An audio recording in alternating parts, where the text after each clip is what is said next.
empowering a secure digital world through innovation and collaboration. In today's digital world, cybersecurity is not just a choice, it's a necessity. Every day, we generate massive amounts of data, connect to countless online platforms, and rely on technology for everything from communication to banking. But with this convenience comes risk. Let's stay aware, stay secure, and build a safer digital future together. I, Professor Afreen Kubra, Department of AIML, wish you all a very good morning. It is with great honor and pleasure that I welcome you all to this prestigious event, International Cyber Security Conclave 2025, organized by HKBK College of Engineering. Today, we gather to celebrate knowledge, collaboration, and innovation as we welcome our esteemed dignitaries, experts, eminent guests, and keynote speakers. Let's get ready for an insightful and engaging day ahead.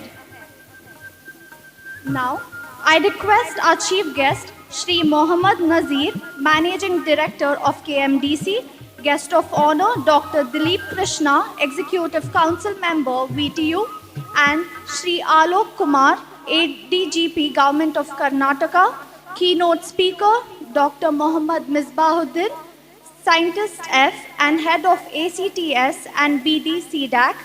Guest speaker Dr. Warusia Yasin, Faculty of ICT UTEF. Guest speaker Dr. Haris bin Naeem, Faculty of ICT UTEF.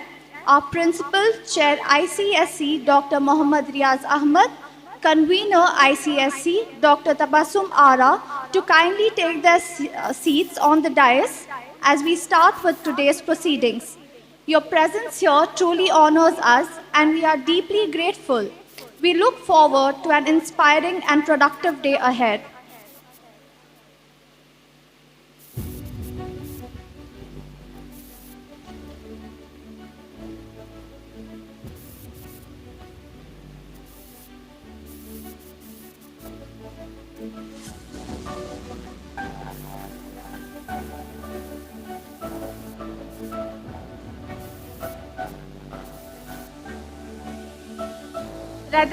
Let us give a big round of applause.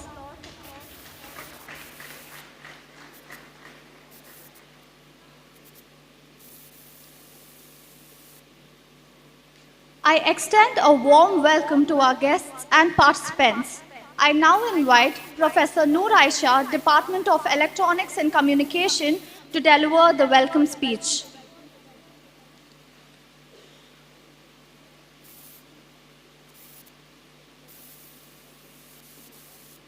Honorable Chief Guest, esteemed speakers, and cherished participants. Good morning and a warm welcome to the International Cyber Security Conclave 2025. It is an absolute honor to stand before such an esteemed group of experts, innovators, and thought leaders from across the globe. This conclave represents not just a gathering of minds, but a vital convergence of diverse experiences, knowledge, and vision, all dedicated to one crucial cause, the future of cybersecurity. At the outset, I would like to welcome our Honorable Chairman, Shri C.M. Ibrahim Sahib, in his absentia. Ladies and gentlemen, our Honorable Chairman has always been benevolent to the students' community, and his plausible support to the cause of education from the inception is well known. We are extremely grateful to our Honorable Chairman. With a deep sense of gratitude, I would like to welcome our young and dynamic Director, Shri C.M. Faiz Mohammed, in his absentia. He has directed our institution with felicity and has a vision to transform the institute to a new heights and horizons. I take immense pleasure to welcome our distinguished chief guest, Shri Mohammad Nazir, Managing Director of Karnataka Minorities Development Corporation, Bengaluru, Government of Karnataka. We are truly honored and privileged to have Sir with us today. May I kindly request Dr. Mohammad Riaz Ahmed, Organizing Chair, ICSC 2025, to welcome Chief Guest as a mark of our deep respect and gratitude. Please join me in welcoming Sir with a round of applause.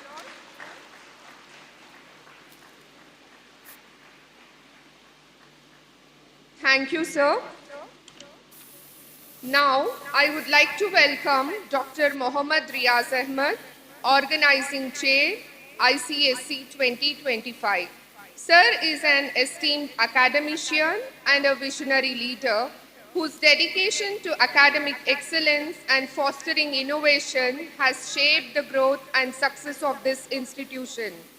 His leadership and commitment to enhancing the quality of education have had a profound impact on the students and faculties of HKBKCE. His continuous support has been instrumental in making this event a reality. May I now request Dr. Syed Mustafa, Chief of Technical Committee, ICSC 2025, to welcome Dr. Mohammad Riaz Ahmed.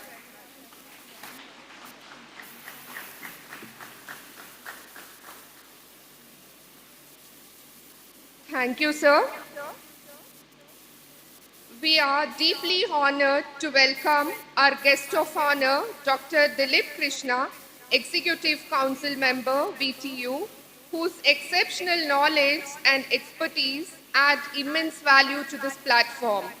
I would now like to invite Dr. Tabassumara, Convener, ICSC 2025, to welcome our guest of honor as a gesture of our sincere respect and admiration.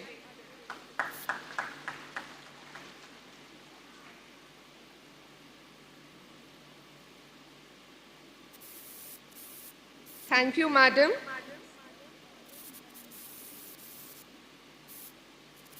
No event on cyber security is complete without the involvement of police department.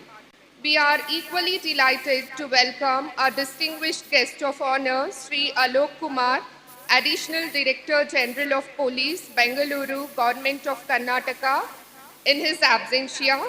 His contributions to traffic and road safety, training and law enforcement, victim support and assistance have been truly remarkable and continue to inspire all of us.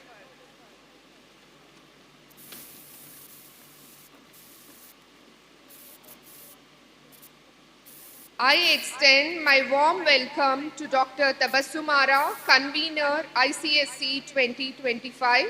Madam has been a driving force behind the conception and execution of this event. Dr. Tabassumara's vision for bridging the gap between academia and the industry has not only contributed to the success of this conclave, but also to the advancement of cyber security education at HKBK College of Engineering.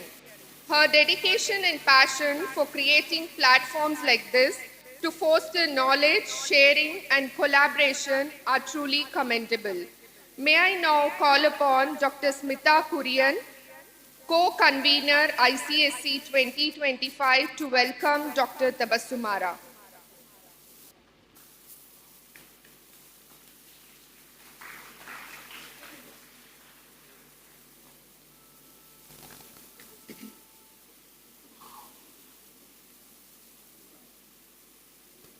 Thank you, madam. It is now my privilege to welcome our distinguished keynote speaker, Dr. Mohammad Misbahuddin, Scientist F, Head Advanced Computing Training School and Business Development at Center for Development of Advanced Computing, Bengaluru, in his absentia, whose expertise will undoubtedly enlighten and inspire all of us today.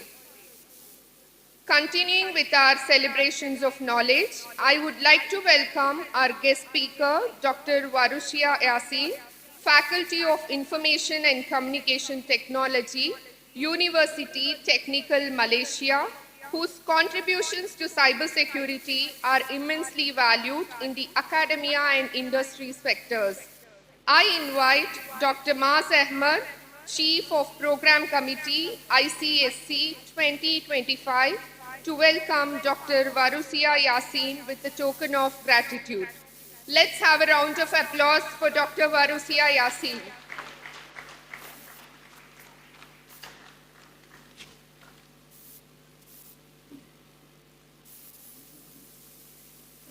Thank you, sir. I extend my warm welcome to our distinguished guest speaker, Dr. Mohammad Haris bin Naeem, Faculty of Information and Communication Technology, University Technical Malaysia, whose vast experience is sure to inspire us.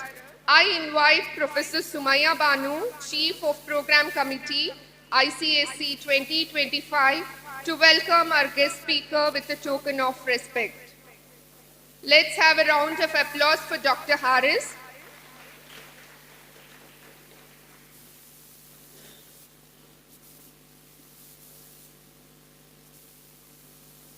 Thank you, madam.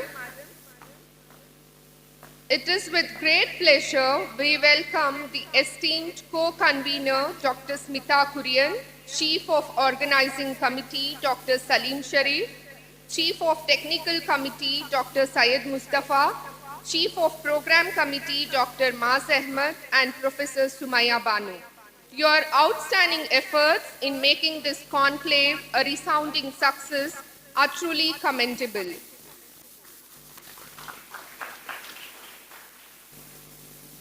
I would like to extend my warm welcome to Dr. Chengappa Munchandira, Vice Chair, IEEE Bangalore Section, Telco Core and Cloud Native Expert, Hewlett Packard.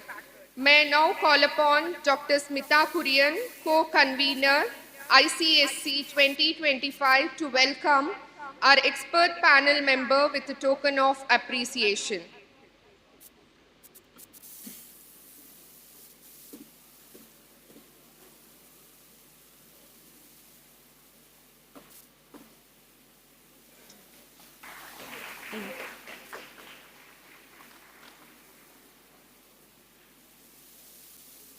Thank you, madam.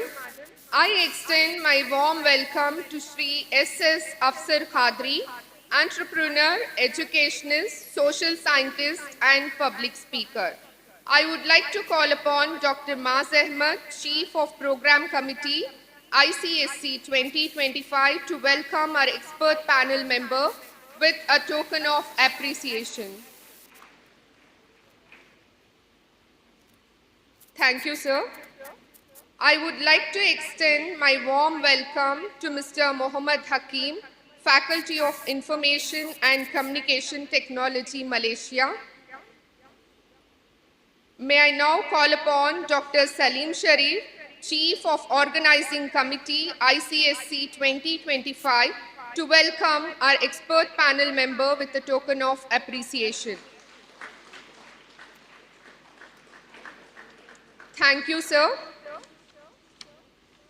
A very warm welcome to all our esteemed participants. We are truly delighted to have each of you here at the International Cyber Security Conclave 2025.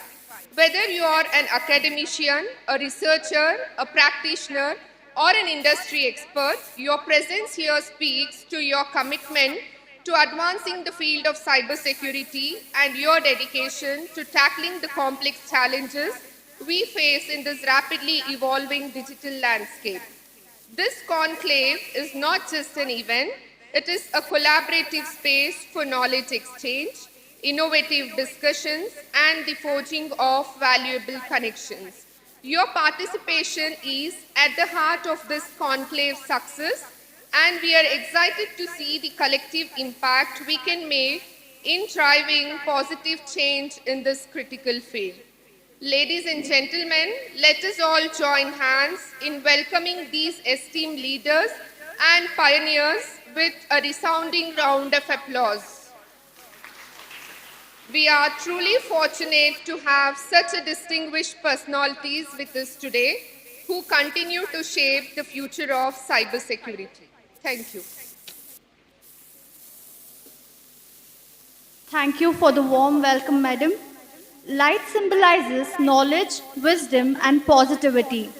To mark the beginning of this auspicious occasion, we now invite our esteemed dignitaries and chiefs of various committees to kindly come forward for the traditional lamp lighting ceremony.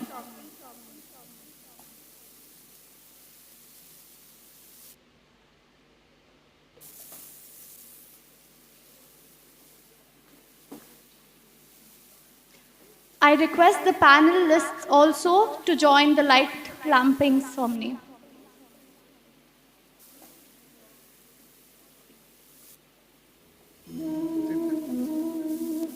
Hussein sir, please join us on stage.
Thank you, everyone.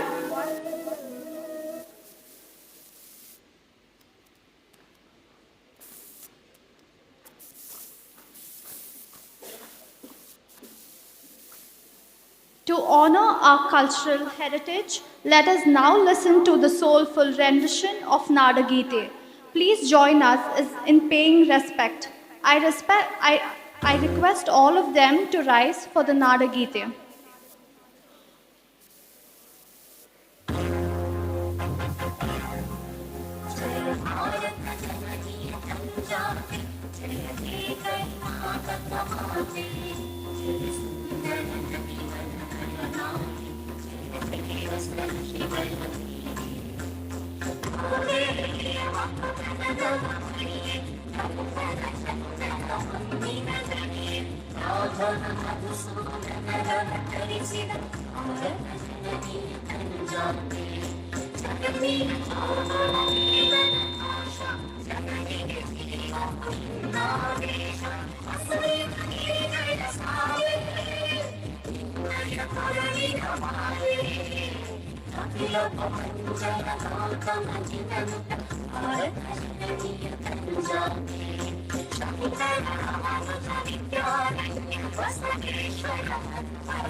I request everyone to take your seats.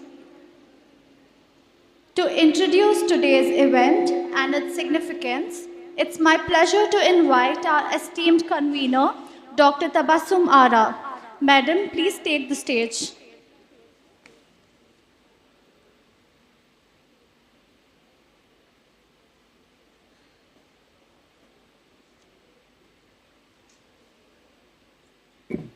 Honorable Chairman, Janab CM Ibrahim, Director, Mr. CM Faiz Mohammed, in their absentia, esteemed dignitaries, distinguished guests, industry leaders, cyber security experts, faculty members, and dear participants. A very good morning to one and all. In an era of escalating digital threats, cyber security is no longer optional. It is an absolute necessity. With the Indian government prioritizing cybersecurity in the 2025 Union Budget, we must equip ourselves with the right knowledge and strategies to safeguard our digital future. HKBK has always been a hub of technological excellence, and under the dynamic leadership of Mr. CM Faiz Mohammed and Dr. Mohammad Riaz Ahmad, today we take another major step forward. The International Cyber Security Conclave 2025 unites global thought leaders, researchers, and industry pioneers to tackle the ever-evolving cyber challenges. We are privileged to host renowned speakers and experts who will share valuable insights on cyber resilience, emerging threats, and global security frameworks. A special highlight of this conclave is our panel discussion, where thought leaders will discuss the future of cybersecurity.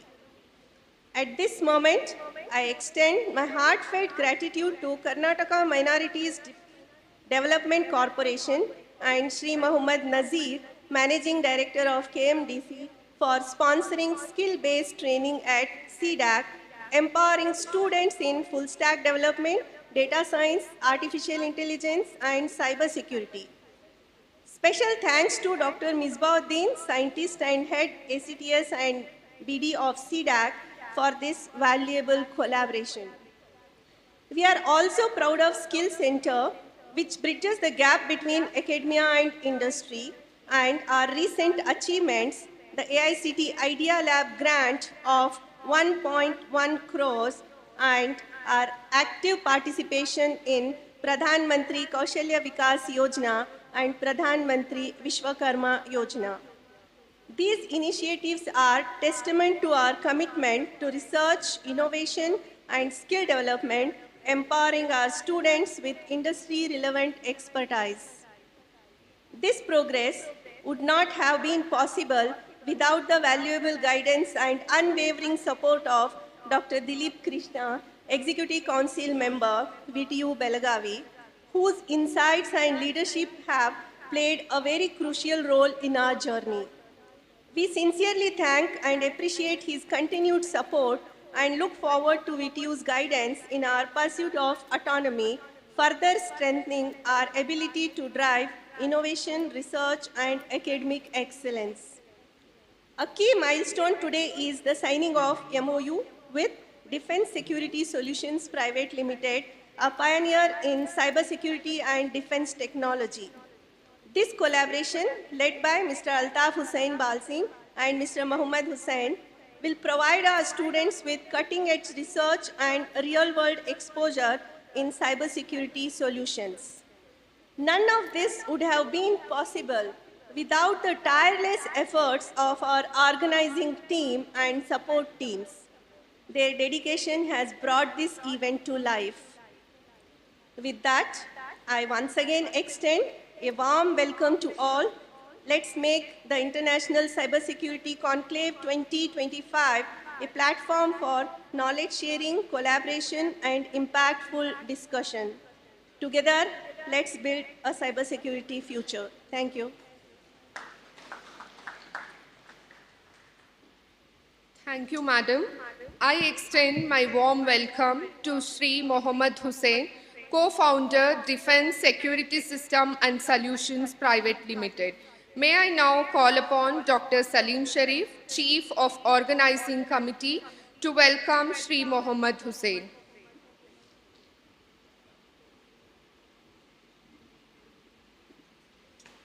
Thank you, sir.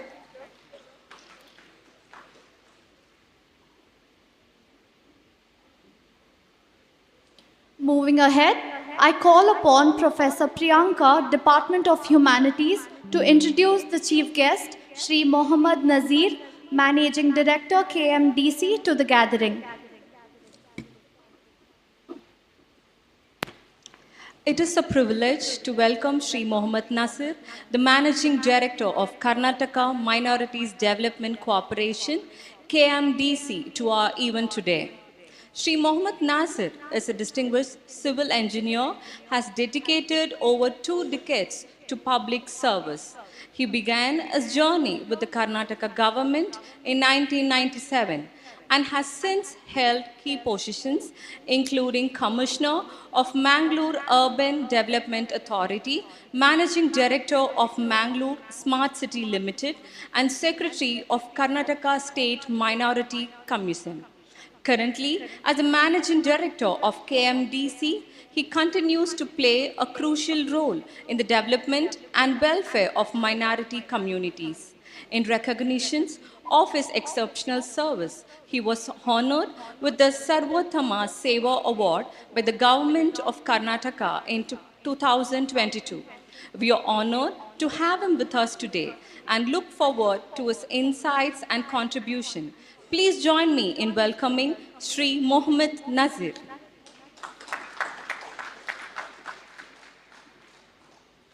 We are truly honored to have such a distinguished personality with us today. Ladies and gentlemen, it's our privilege to invite Shri Mohammad Nazir, Managing Director of KMDC, to address us.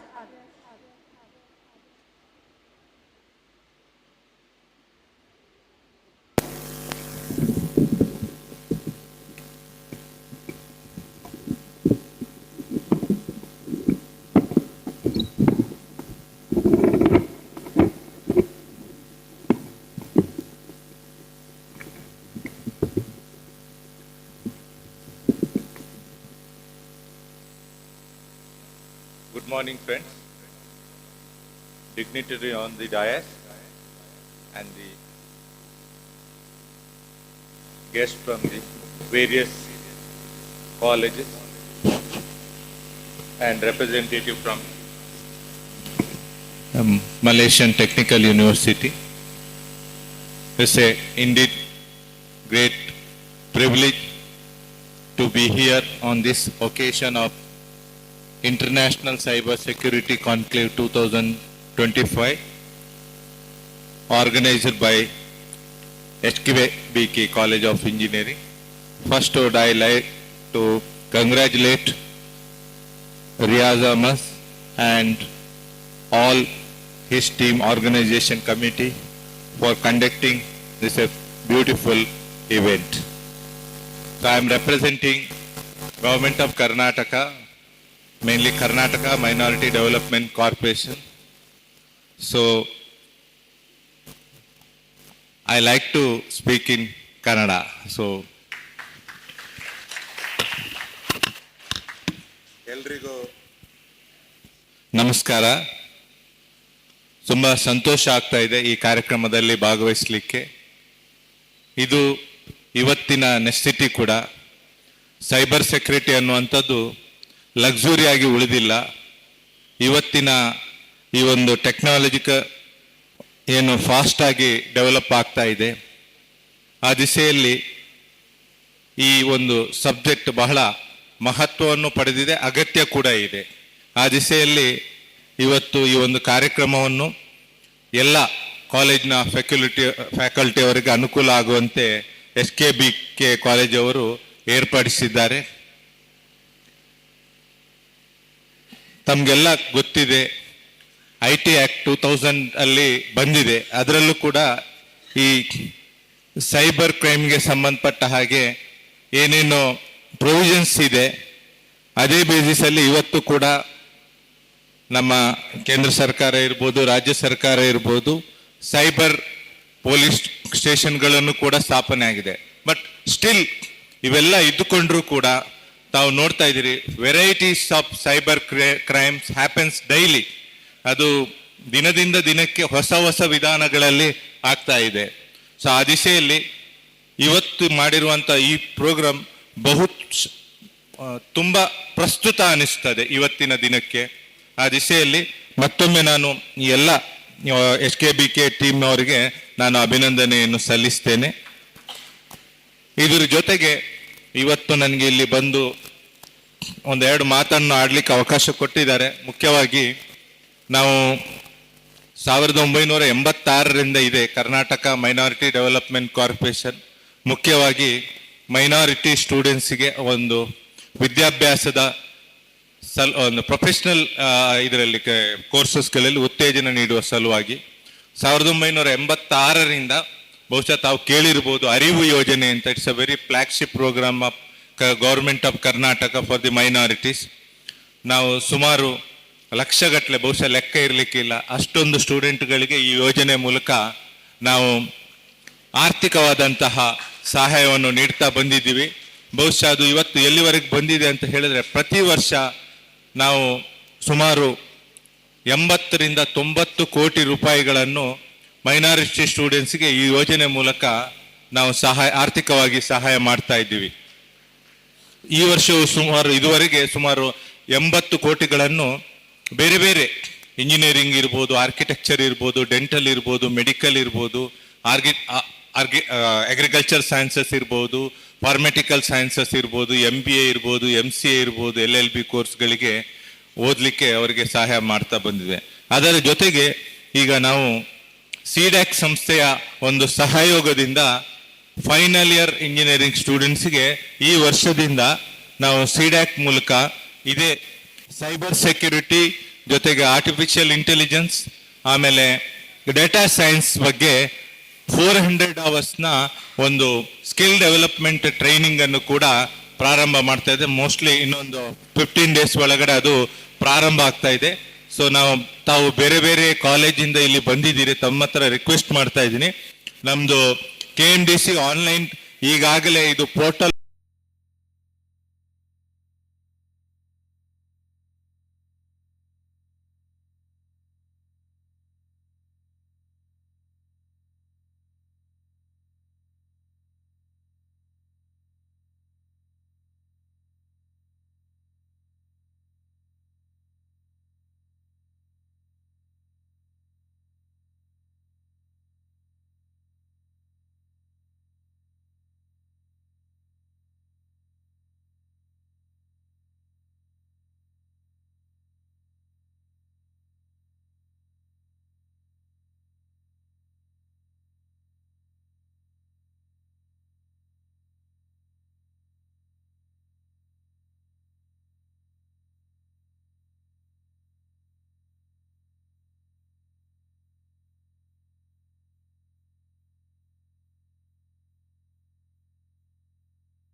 ನಾವು ನಿಂತ್ಕೊಳ್ಳಿಕ್ಕೆ ಹೊಸದಾಗಿ ಯಾವುದೇ ರೀತಿಯಾದಂಥ startup ಪ್ರಾರಂಭ ಮಾಡೋದಿದ್ರು ಕೂಡ Karnataka minority development corporation ಇಂದ financial support ಅನ್ನು ಕೊಡಲಿಕ್ಕೆ ಈಗ ಯೋಜನೆ ಹಾಕಿದ್ದೀವಿ. ಆಲ್ರೆಡಿ ಈಗಾಗಲೇ ಇಂಜಿನಿಯರಿಂಗ್ ಮುಗಿಸಿರುವವರು, ಬಿಸ್ನೆಸ್ ಮಾಡ್ತಾ ಇರುವವರು, ಆಕ್ಟಿವಿಟಿ ಮಾಡ್ತಾ ಇರುವಂಥವರು ದೊಡ್ಡ ಯೋಜನೆಗೆ ಕೈ ಹಾಕ್ಲಿಕ್ಕೆಗೂ ಕೂಡ ಅವಕಾಶ ಇದೆ. ನಮ್ಮ ತಾವೆಲ್ಲ ಕೇಳಿ ಇರ್ಬೋದು, ಕರ್ನಾಟಕ ಸ್ಟೇಟ್ ಫೈನಾನ್ಸ್ ಕಾರ್ಪೊರೇಷನ್ ಅಂತ KSFC ಮೂಲಕ ಈಗಾಗಲೇ ಯೋಜನೆ ಪ್ರಾರಂಭ ಆಗಿವೆ. ಅದರಲ್ಲಿ ಮೈನಾರಿಟಿ ಡೆವಲಪ್ಮೆಂಟ್ ಕಾರ್ಪೊರೇಷನ್ ಕೂಡ ಕೈ ಜೋಡಿಸಿದೆ. ಅದರದ್ದು ಪ್ರಮುಖ ಅಂಶ ಏನು ಅಂತ ಹೇಳಿದ್ರೆ, ಈಗ ತಾವು ವಾಣಿಜ್ಯ ಬ್ಯಾಂಕ್ ಅಥವಾ ನ್ಯಾಷನಲೈಸ್ ಬ್ಯಾಂಕಲ್ಲಿ ಯಾವುದೇ ಲೋನ್ ಪಡೆದ್ರೆ ಸುಮಾರು 12ರಿಂದ 14% ಇಂಟ್ರೆಸ್ಟ್ ಕಟ್ಟಬೇಕಾಗತ್ತೆ ಬಡ್ಡಿ. ಸೊ ಈ ಯೋಜನೆಯಡಿ ನಾವು ಮೈನಾರಿಟಿ ಇವರಿಗೆ ಎಂಟರ್ಪ್ರೈನರ್ಸಿಗೆ ನಾವು ಸಬ್ಸಿಡಿಯನ್ನು ಕಡಿಮೆ ಮಾಡ್ತಾ ಇದ್ದೀವಿ. ಸಬ್ಸಿಡಿ ಮೂಲಕ ಬಡ್ಡಿಯನ್ನು ಕಡಿಮೆ ಮಾಡ್ತೇವೆ. ಇಂಟ್ರೆಸ್ಟ್ ಸಬ್ಸಿಡಿ ಕೊಡ್ತಾ ಇದ್ದೀವಿ ಸುಮಾರು 6%. ಸೊ ಅವರು ಯಾರಾದರೂ ಎಂಟರ್ಪ್ರಿನರ್ ಹೊಸದಾಗಿ ಅಥವಾ ಅವರ ಈ ಬಿಸ್ನೆಸ್ ಅನ್ನು ಇಂಪ್ರೂವ್ ಮಾಡಬೇಕಿದ್ರೆ ಈ ಒಂದು ಸದುಪಯೋಗ ಪಡಿಬಹುದು. ಅವರಿಗೆ 6% ರೇಟಲ್ಲಿ ಲೋನ್ ಸಿಗುತ್ತೆ KSFC ವತಿಯಿಂದ. ಸೊ ಅದರದ್ದು ಕೂಡ ತಾವೆಲ್ಲ ಸದುಪಯೋಗ ಪಡೆಯಬೇಕು ಅಂತ ಕೇಳ್ಕೊಳ್ತಾ ಇದ್ದೀನಿ. ಇನ್ನು ಬಹಳಷ್ಟು ಜನ ಇಲ್ಲಿ ಮಾತಾಡ್ಲಿಕ್ಕೆ ಇರೋದ್ರಿಂದ ನಾನು ಹೆಚ್ಚಿಗೆ ಹೇಳಲಿಕ್ಕೆ ಬಯಸುವುದಿಲ್ಲ. SKBK ಕಾಲೇಜ್ ಅವರು ಈಗಾಗಲೇ ನಮ್ಮ KMDC ಜೊತೆಗೆ ಕೈ ಜೋಡಿಸಿದ್ದಾರೆ. ಅದೇ ರೀತಿ ಅದರ್ ಇನ್ಸ್ಟಿಟ್ಯೂಷನ್ಗಳು ಕೂಡ ಮುಂದೆ ಬಂದರೆ ಖಂಡಿತ ನಾವು Karnataka minority development corporation cyber security ಇರ್ಬೋದು, ಇವತ್ತಿನ ಏನು ನಮ್ಮ ಇಂಜಿನಿಯರಿಂಗ್ ಸ್ಟೂಡೆಂಟ್ಸ್ ಇರ್ಬೋದು, ಯಾರು ಮುಗಿಸಿದ ಮೇಲೆ ಅವರಿಗೆ ತಮ್ಮದೇ ಆದಂಥ ಸ್ಟಾರ್ಟಪ್ ಇರ್ಬೋದು, ಇನ್ನು ಬೇರೆ ಆಕ್ಟಿವಿಟಿ ಮಾಡಲಿಕ್ಕೆ ಖಂಡಿತ ಫೈನಾನ್ಷಿಯಲಿ ಸಪೋರ್ಟ್ ಮಾಡ್ತದೆ ಅಂತ ಹೇಳಿ ಈ ಕಾರ್ಯಕ್ರಮದಲ್ಲಿ ಇಲ್ಲಿ ಭಾಗವಹಿಸಿ ಒಂದೆರಡು ಮಾತಾಡ್ಲಿಕ್ಕೆ ಅವಕಾಶ ಮಾಡಿಕೊಟ್ಟಂತ ತಮ್ಗೆಲ್ರಿಗೂ ಕೂಡ ವಂದಿಸ್ತಾ ನನ್ನ 2 ಮಾತನ್ನು ಮುಕ್ತಾಯಗೊಳಿಸ್ತೀನಿ. ನಮಸ್ಕಾರ.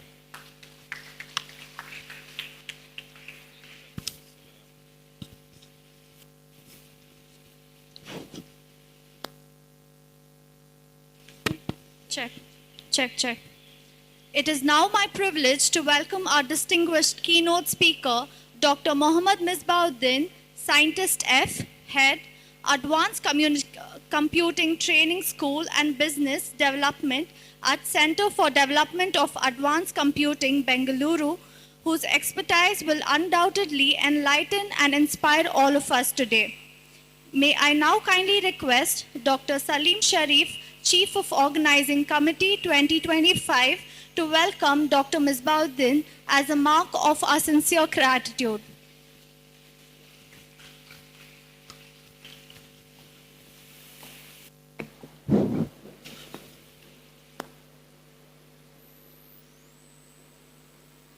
Thank you, sir. I now request our dignitaries and chiefs of various committees to kindly come forward and felicitate our chief guest, Shri Mohammad Nazir, Managing Director of KMDC.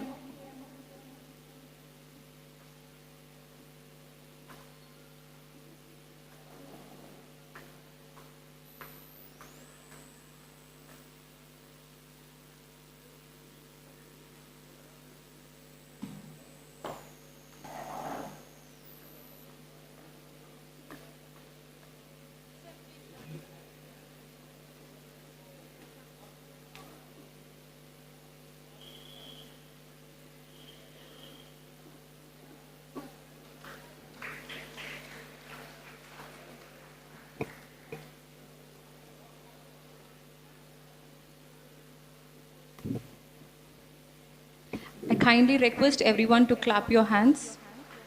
Thank you.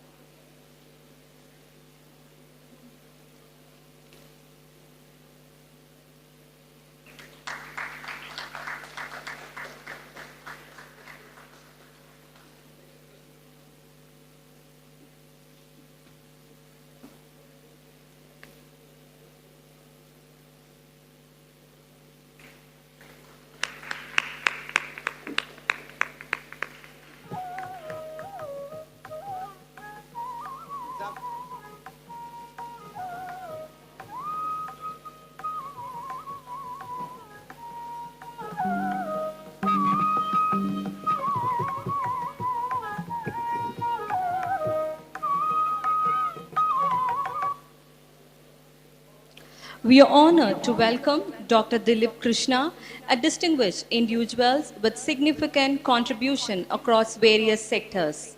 Dr. Krishna currently serves as an Executive Council member at Vishveshwaraya Technological University and has previously been a syndicate member at Bangalore North University. He is a first-class contractor with the Public Work Department of the Government of Karnataka and the owner of DK Industries located in KIADB, Dodabellapur.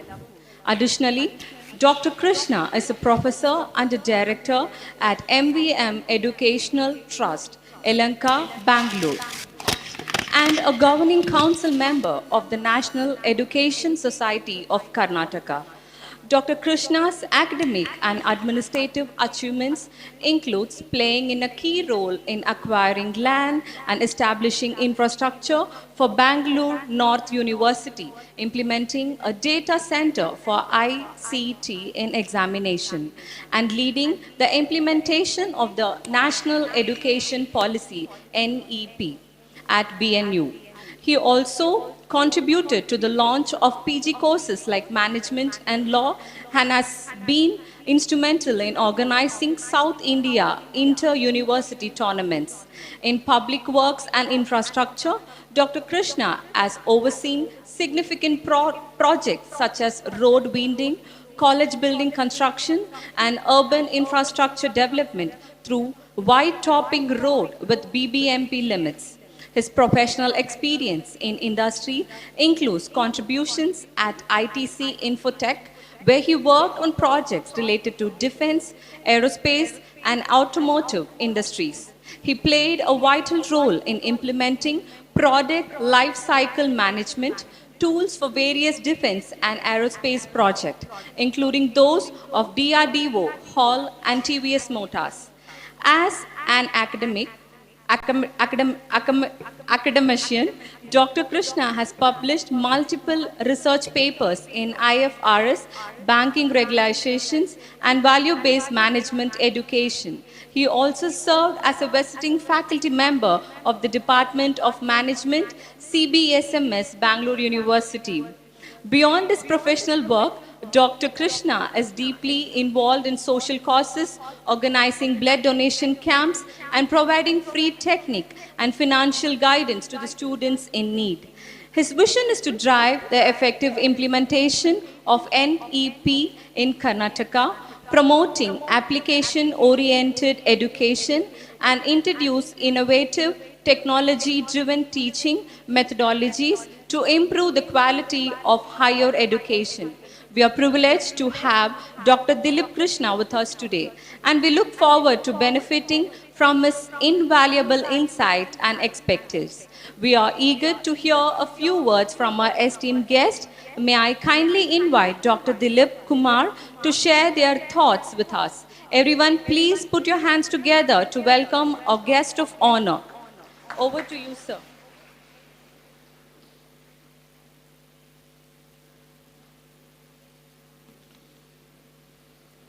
Good afternoon, one and all.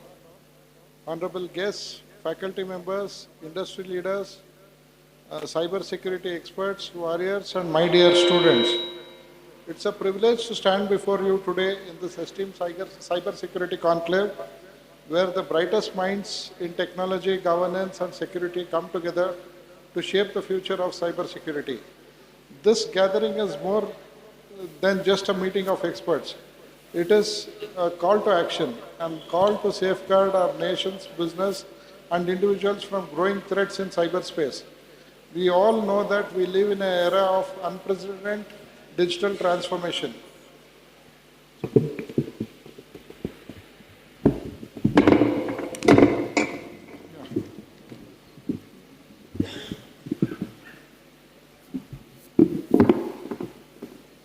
Take it, remove this.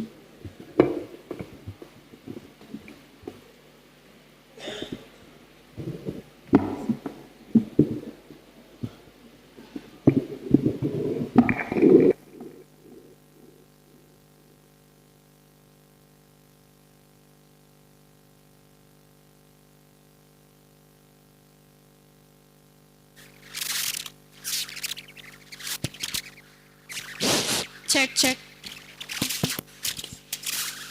Hello. Cyber threats today are more sophisticated, persistent, and destructive than ever before. Cyber criminals, state-sponsored hackers, and antisocial elements continue to exploit.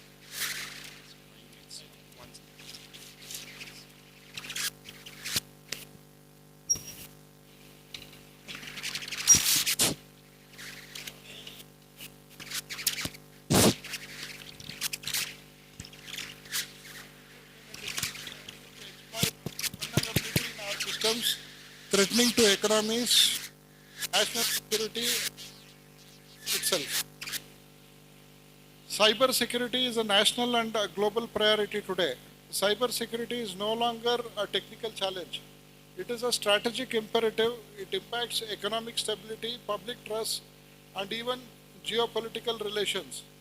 Recent cyber attacks in financial institutions, healthcare systems, government infrastructure remind us that no nation, no organization, and no individual is immune from cyber threats. This conclave serves as a reminder that we must act decisively. There are few points which we need to concentrate upon. Strengthening cyber defense capabilities. We must invest in cutting edge technologies, artificial intelligence, drive the detection, and cyber resilience frameworks. Zero trust security model. This must be earned, verified, and continuously monitored. Cyber security cannot rely on outdated parameters of defenses. Cyber awareness and workforce development. A human factor remains that weakest link in cyber security. We must educate, train, and empower our people to recognize and mitigate cyber risks. Regulatory frameworks and global cooperation. Cybercrime knows no borders. Nation must collaborate on intelligence sharing, cyber security policies, and digital rights protection. Encouraging ethical innovation. Whatever we innovate must be ethical even with respect to technology. As we embrace artificial intelligence, quantum computing, and IoT, we must ensure that cyber security is embedded by design and also it must be thoughtful. A call of action.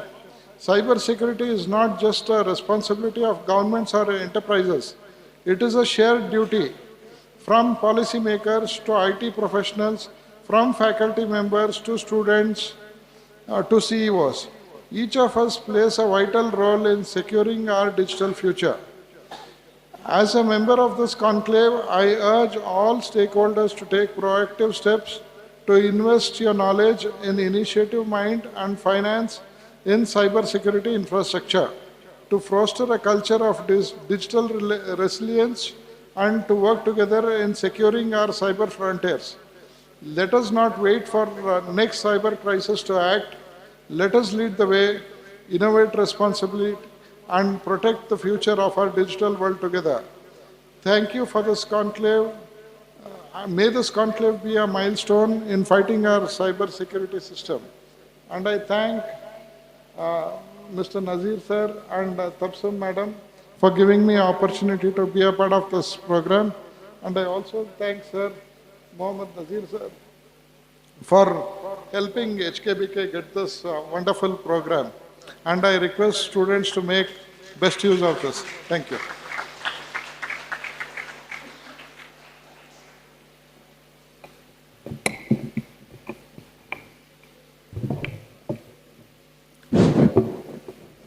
Thank you, sir, for your inspiring words. I request our dignitaries and chiefs of various committees to kindly come forward and felicitate our guest of honor.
Thank you, everyone.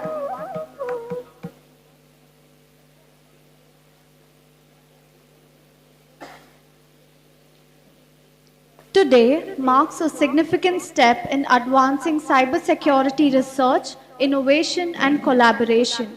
We are so proud to witness the signing of an important MOU with Defense Security Systems and Solutions Private Limited. It is my privilege to invite Shri Mohammad Hussain, co-founder, whose invaluable contributions in cybersecurity have greatly influenced this event. Sir, we are honored to have you as with us today. Please join us on stage. I invite Dr. Muhammad Riaz Ahmad, Principal and Chair ICSC, and Dr. Tabassum Ara, Convener, to come forward for the signing.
I request the audience to give a big round of applause.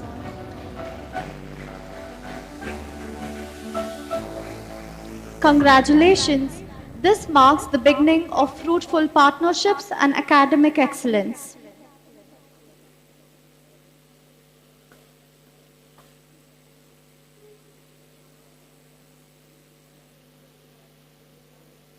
Moving ahead, I call upon Professor Sama Hira, Department of Humanities, to introduce the keynote speaker, Dr. Mohammad Misbauddin, Scientist F and Head of ACTS and BD CDAC, to the gathering.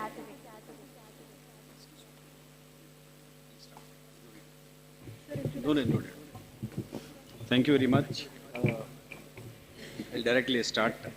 So, first of all, thank you, Professor Riaz sir, Principal, HKBK College, Management, as well as thank you very much, sir. Nazir sir, you are here, and thank you for announcing that we are starting a particular activity with you for Karnataka. And in fact, among all the CDAC centers, CDAC has presence in across 12 states. We are around 5,000 employees organization. So this is the first time in any of these states that we have collaborated with the Minority Commission, and then we are going to conduct a practicum program of 400 hours.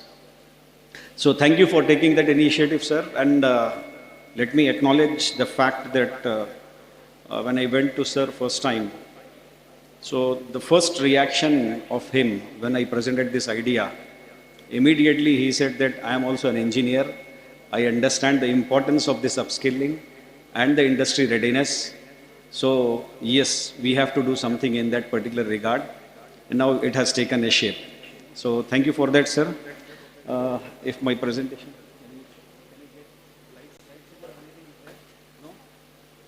Okay. So I have kept my presentation on digital trust, which is what is the key word or buzzword in the industry these days, how we can get the digital trust. And I've focused my presentation mostly towards indigenization of our activities. So what is digital trust? In a simple way, digital trust is nothing but each and every person in that ecosystem, okay, should trust your process, should trust your system, should trust your policies, should trust your devices. Whatever is there in the ecosystem, everything should be trusted. So in short, okay, that is what is the concept of digital trust that we have. Now the key components, if you look at from the digital trust perspective, you have security, privacy, transparency, and compliance. Okay, what is the importance of digital trust? Long back, there was a Microsoft survey, and this survey I am quoting of 2007. So in 2007, they had done a survey in the Western countries, and they brought a point in their survey report saying that if the customer do not trust your solution or system, there won't be any business growth. Okay, so the trust in the digital world is very important for the digital growth, and more importantly, in these days, we are in the M world, beyond E. Okay, we are no longer in E. We are using e-commerce or E kind of services, but wherever we have E version, we have the M version also, mobile version as well. So it makes it more and more important. And one more important thing which I would like to tell you is the recent concept of in security that is called as zero trust architecture, zero trust networks. So what is zero trust network? Okay, I am working with CDAC for around 17 years. If zero trust is implemented, if zero trust architecture or zero trust network is implemented, then when I enter CDAC, I have to authenticate myself, main entrance. Then in the actual work area. Then when I go inside my lab or my cabin, again I have to authenticate myself. And then when I open my system, I have to authenticate. So everywhere you need to authenticate the person, because the system says that I don't trust you unless and until you are authenticated or authorized. This is a very important concept. And why this concept has emerged and why it is evolving day by day. Because we all know that presently our data is scattered everywhere. Okay, my mobile apps is enforcing me to keep my data on my mobile. So my data is on my mobile. It is there on the mobile app service providers servers. It is there on cloud. It is there everywhere across the globe. And virtually we don't know where it is actually kept. What is the privacy of it? Okay. In order for seamless access, then this digital trust is very important. Zero trust is very important concept of it. So digital trust is an umbrella word wherein one concept of zero trust also comes into picture. Can you go to the next slide? Yeah. Now, earlier in some 20 years back, 2 decades back, people used to talk much about cyber security and all. Okay. Now it is no longer cyber security. We have to go beyond cyber security, which is called as cyber resilience. Okay. What is the difference between cyber security and cyber resilience? Can you go to the next one? Just see the comparison here. Next slide. Okay. In cyber security versus cyber resilience, in cyber security, you have to ensure that the policies and procedures are in place, okay, so that your data is protected. Whereas cyber resilience policy to get back quickly or operate without any downtime during a cyber attack. So your systems, solutions or services, whatever you say, should be cyber resilient. Okay. So cyber security provides you the concept of implementation of those policies, best practices, guidelines. Okay. It protects the information. But what if a cyber attack happens? How your system should behave, how your solution behave, how your service should be. That is where your cyber resilience comes into picture. And cyber resilience is one of the important aspects of digital trust. Okay. So the second one, in cyber security, the focus is on prevention. Next slide. Previous one. Yeah. Focus is on prevention, how to prevent the attacks. But suppose if the attack happens, I'll give you an example. You might have heard ransomware attacks. Okay. Some 4 or 5 years back or some few years back only it started. Top-notch antivirus softwares are available, which has a history of all the signature sets. They call it as signature. Signature is nothing but the pattern in which, the way in which the cyber attacks happen, that is nothing but signature patterns. So signature sets, everything is there, but still, suddenly, one fine day, more than half of the world systems were hacked by a new attack called as ransomware. What is this ransomware? Very innovative way. What they did was, they got access to the systems and then they lock your files and folders. And they locked using asymmetric key cryptography, which is also called as public key cryptography. Okay, wherein 2 keys will be used, 1 key for locking, 2nd key for unlocking. So they have locked it using the private key and the public key, and the private key they have kept themselves. Okay. Suppose if you want your system to be recovered from that particular attack, you need to get that key. Where is the key? Key is with the attacker. How to get that? Then you have to pay a ransom amount. That is why its name is ransomware. You have to pay a ransom amount. How to pay that? And what is the guarantee, first of all, that the system is recovered? There is no guarantee. Okay. So even if the system is, even if you are paying the ransom, how you have to pay? If you are ready to pay, then you have to pay it in bitcoins, because everything is anonymous. Everything anonymous. Now in that particular case, cyber security alone is not going to help. Your systems, your networks, your servers, everything should be cyber resilient in nature.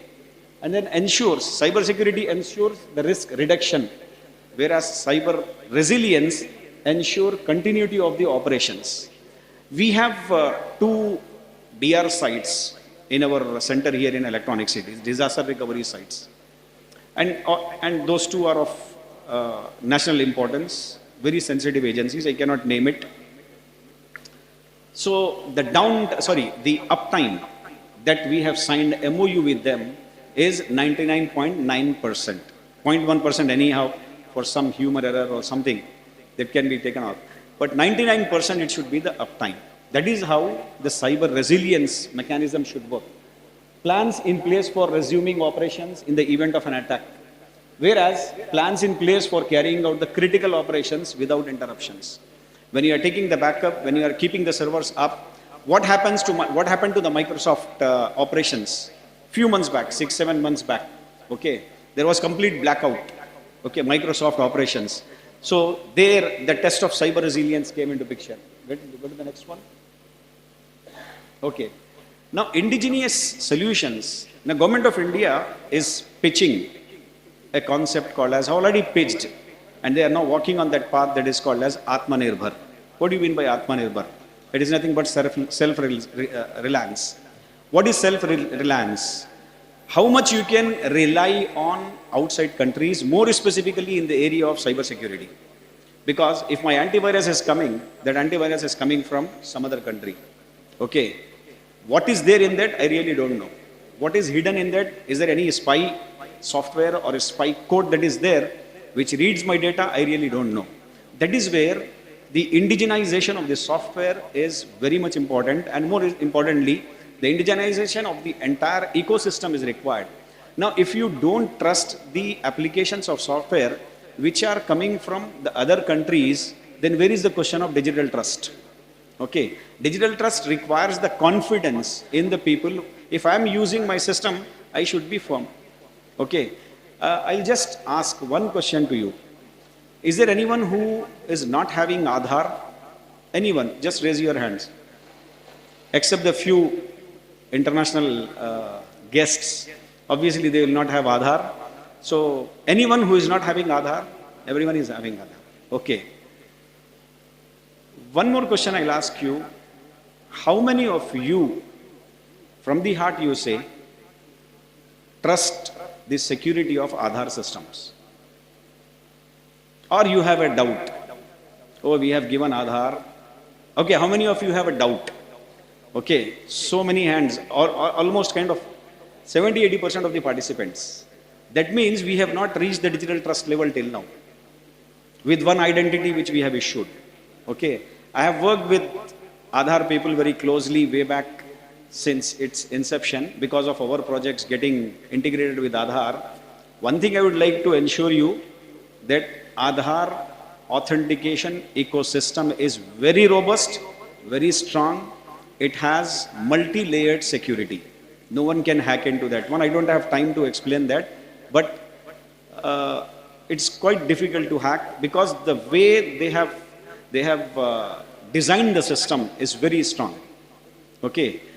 Then how the Aadhaar related cyber crimes are happening, it's a different topic. Some other time I'll be willing to deliver a talk on how it is happening.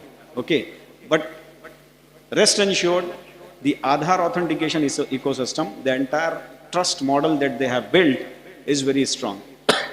Now, that is where our indigenous software solutions and indigenous systems are required. That is where Atmanirbhar Bharat and Make in India comes into picture. Okay, go to the next one. Now, are we doing anything in this?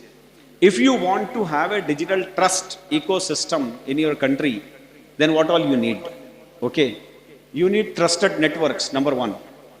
And please remember that trusted network plus indigenization, two things I am telling. Trusted network you can have with the imported devices, with the imported applications, with the imported apps. But indigenization, it will take some time, but yes, that is very important. Trusted networks, trusted devices, trusted apps, trusted entities including trusted identities, then trusted AI and trusted people. Let us briefly get into that one after the other. Go to the next slide, please. Yeah. Trusted networks. Now, if you look at any website or any banking application, UPI transactions you are doing, right? It is common now. Across the globe, it has presented a successful model. No country has the unified payment interface kind of a model except India. Okay. The countries are coming forward and then they are taking that particular model. One question to you. Do you have a doubt in UPI security? No? Yes or no?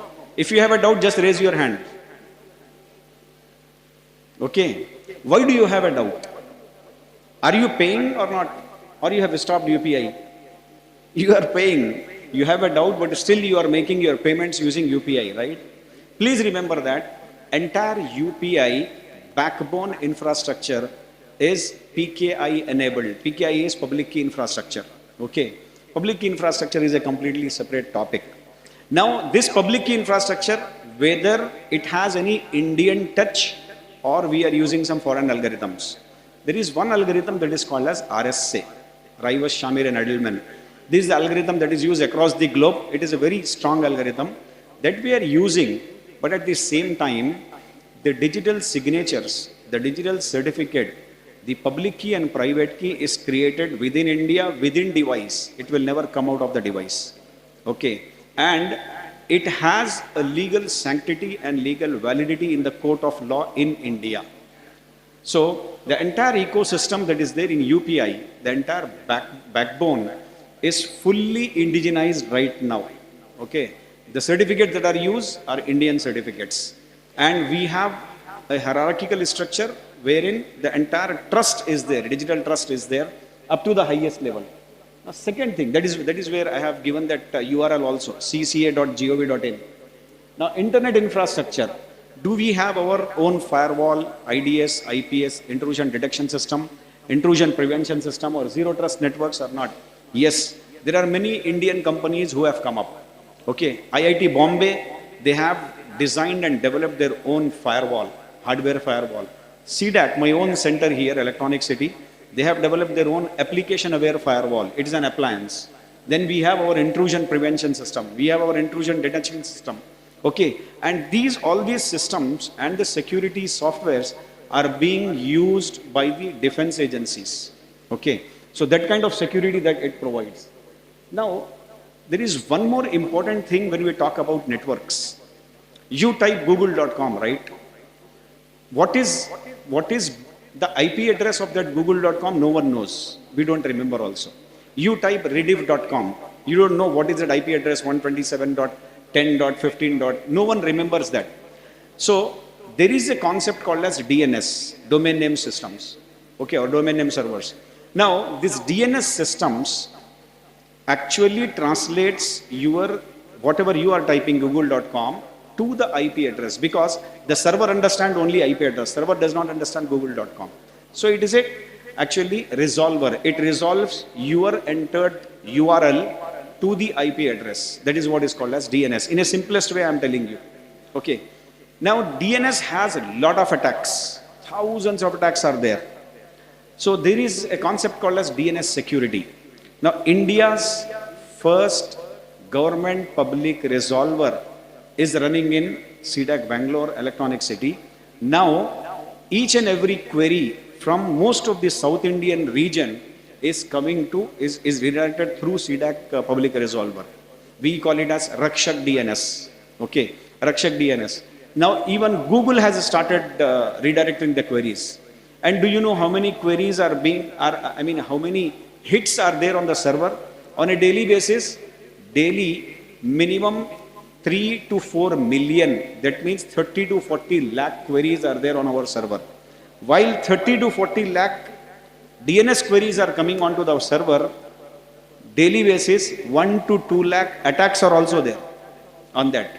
So our server should be cyber resilient there. Otherwise, people will not trust us. So we have created that kind of an ecosystem here. Okay, that is where DNS security is required. Now, sir has mentioned about quantum technologies, which is taking in a shape now. So quantum and post-quantum cryptography. Yes, Government of India has announced a national quantum mission, which is called as NQM. There are a lot of proposals that they have called for. Academic people, you can come forward and submit the proposals. It's a very huge mission wherein initially in the first phase, they have allocated some 6,000 crore rupees, which is not a small amount. Okay, so we are actually on the path of that creating the digital trust. Go to the next slide, please. Now, trusted devices. We already have many Indian companies. As of now, even though they are importing the components, but they are making it in India.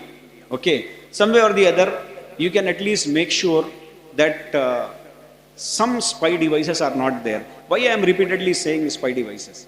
I'll just tell you one incident. In 2012, there was a call from ministry asking CDAC, because CDAC, my company, we make supercomputers. So they asked us whether CDAC can also pitch in to design personal computers. Okay. Anyhow, we said that as of now, we don't have that capability. So the call came with a complaint. I don't want to name that particular office. Okay, it's a very sensitive agency. They said that the system of the highest position official is hacked by Chinese hackers. Okay, it's a common thing, right? It is completely uncommon what I am saying. They said that the system was hacked, but the system was never connected to internet. It was never connected to internet, and at the time of attack, it was not on the network. then how it is hacked? The question came. Okay, because it was a China-made system, some spy device might have already been installed at the time of delivery. That is where the Make in India pitch, wherein people are getting the components and assembling it here. Okay, that is not foolproof, but at least we are on the right track. We are on the right step through the trusted devices. Now next, end user systems. I don't know, you all are from academia. Are you aware that India has already developed its own processor? We have already developed our own processor. Okay. For IoT devices, we have developed, designed and developed. It is being used now in IoT devices, which is called as Vega processor. Now, based on RISC-V architecture, Government of India has started an initiative called as Digital India RISC-V processor. In short, it is called as DIRV processor. Again, I have given the link. You can always go and, look for more details. So as part of this, now we have started working for PC processors as well as server processors as well. Then coming to motherboards. Till now we used to get the motherboards from outside. The first motherboard for a supercomputer is designed in India by CDAC, which is called as Rudra processors, Rudra servers. What is Rudra server? Rudra server is based on a Rudra motherboard. We have designed the motherboard.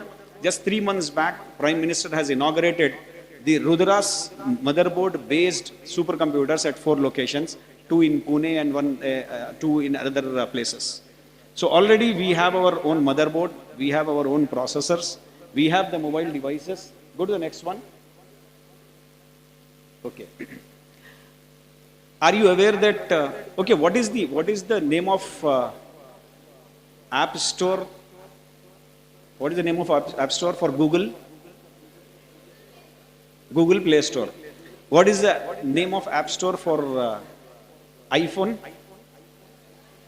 Play Store. Sorry? App Store.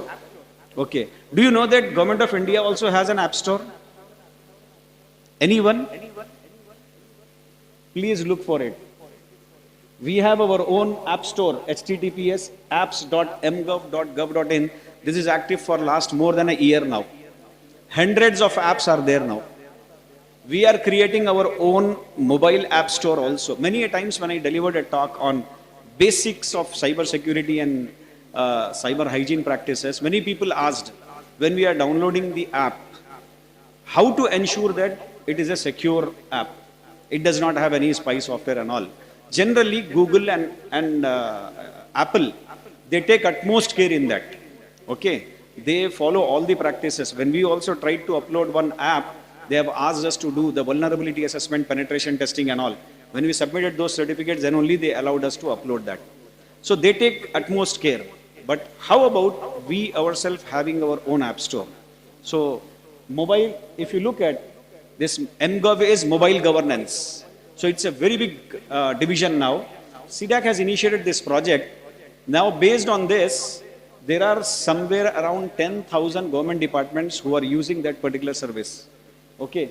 And then firmware, we have our own operating system. Anyone heard about Bharat operating system? BOSS? You have heard. Okay. Initially there were issues for support. Okay. Now the Government of India has provided the support also. This is a Linux based operating system. In many of the ministries now they are making it mandatory for those systems where only the desktop publishing softwares are used to use BOSS operating system now and replace the Microsoft. Okay, that is where we have our own operating system called as BOSS. And then what are the famous browsers that we use? Famous browsers? We use Chrome. Generally we use Chrome. Then Mozilla is there. Then Firefox, Mozilla Firefox, then, sorry,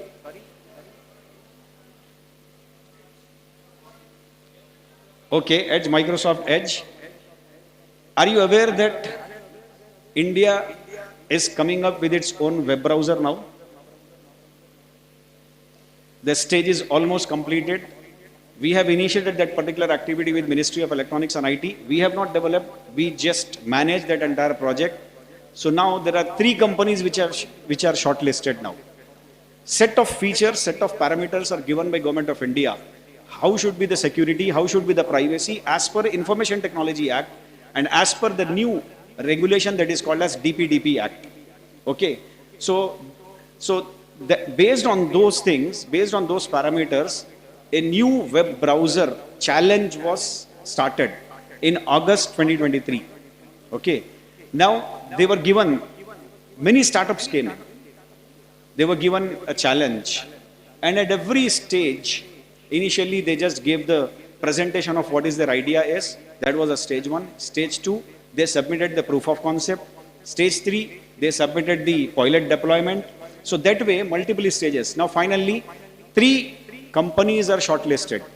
Out of these 3 companies, one is a very new company who is in that competition of 3. I don't want to name because it is not yet announced. Okay, but almost the results will be announced very soon. The moment the results are announced, the winner of that competition will be paid 1 crore by Government of India to maintain that particular browser and then create the business opportunity out of that. Okay, so we'll have our own browser now very soon. So that is where that IW, Indian Web Browser Development Challenge. Can you go to the next one? Now, trusted entities, including trusted identities. National single sign-on. 2 types of identities we have. One is Aadhaar. Okay, Aadhaar is already given. And one is web-based identity. We have a project called as epraman.gov.in. It is a single sign-on project. National single sign-on project. Way back it was developed, launched by Prime Minister of India. And now, this is up and running. There are, along with Aadhaar, I think, I can't remember, but if you can go to that particular website, you can see the transactions. Crores of transactions are happening on that. Transactions in the sense, authentication transactions. So, epraman.gov.in. IDOT, what is this IDOT? Identity of things. What is this identity of things? Aadhaar is the identity to the human being. And Aadhaar is a unique and uniform identity. Whereas, your devices, any IoT device, your smartwatch is also IoT device, your mobile is also IoT device. Every device which is going to be used in India in the smart city ecosystem should get a uniform and unique identity. So that identity is nothing but is called as identity of things. Now we are working on that. We have designed the format. You know that Aadhaar is a 12-digit number.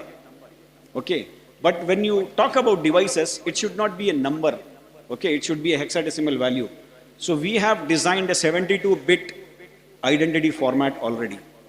Any company or any country who is going to manufacture the device and bring it in India, sell it in India, they have to register to this device. Soon that is going to come. Now we are in the process of making those identities now. Next, trusted AI with this DeepSeek and all these. Okay, how much of information you can trust? Okay, because it takes randomly and blindly, it takes data from across the globe. The GPT, the generative AI, it takes the data from everywhere and then creates a descriptive way of it.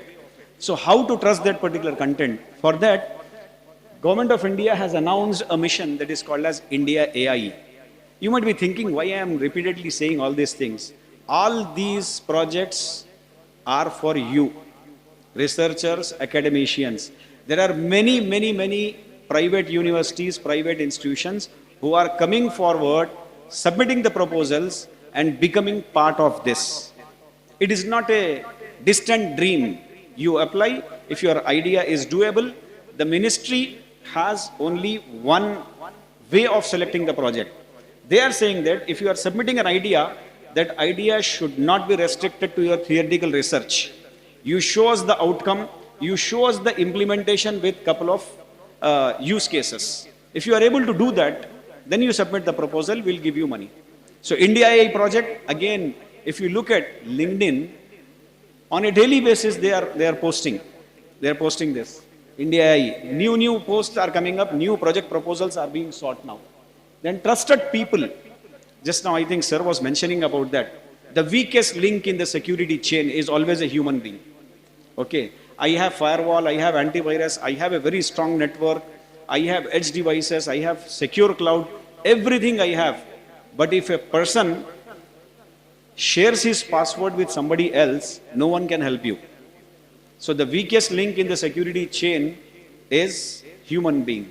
So we have to create awareness. India is a diverse country and India is a very big country. 1.4 billion population and still counting. Okay. So if you want to implement a particular project for creating population scale, not only large scale, population scale awareness, then you need to be very you need to plan very meticulously. So Government of India has been running a project called as ISCA, Information Security Education and Awareness. Have you heard of this project anytime? Anyone? ISCA? It is really surprising. You are in academia. Sorry to say that. This project is being run since 2007.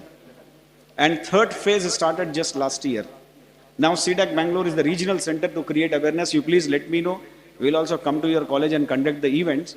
We are the regional coordination center and we are responsible for Karnataka, Tamil Nadu, Kerala, Pondicherry and Lakshadweep Islands. 5 states comes under us.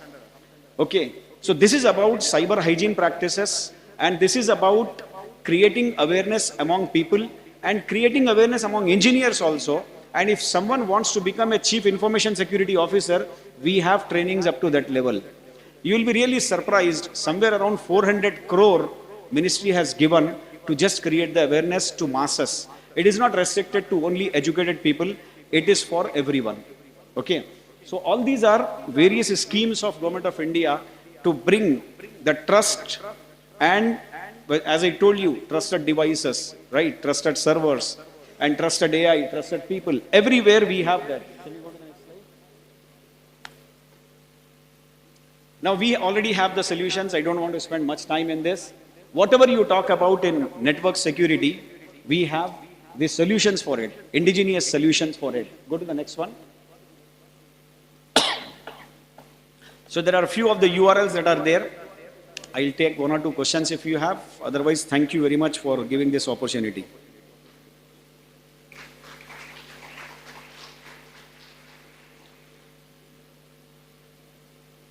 Okay, any question? Okay, thank you. Yes, sir. Mic or something can be given.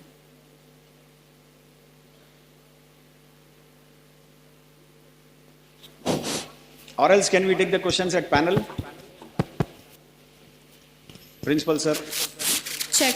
Hello, check. We'll take the questions at panel. Because already we are a little bit late, right? We'll take the question at panel, Nisha. Okay, thank you.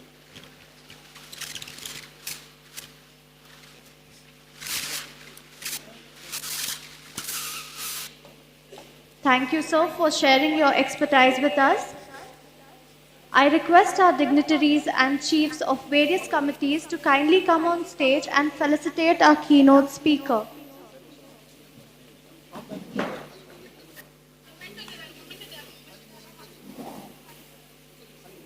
I request our dignitaries to kindly come on stage.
Thank you, dignitaries.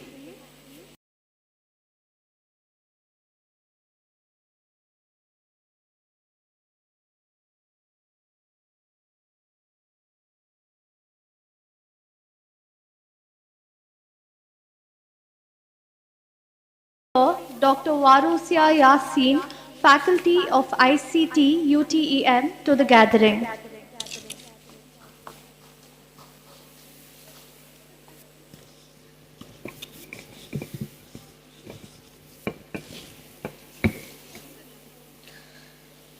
Ladies and gentlemen, it is with profound pleasure that I stand before you today to introduce our distinguished guest, Dr. Warusia Mohammed Yasin.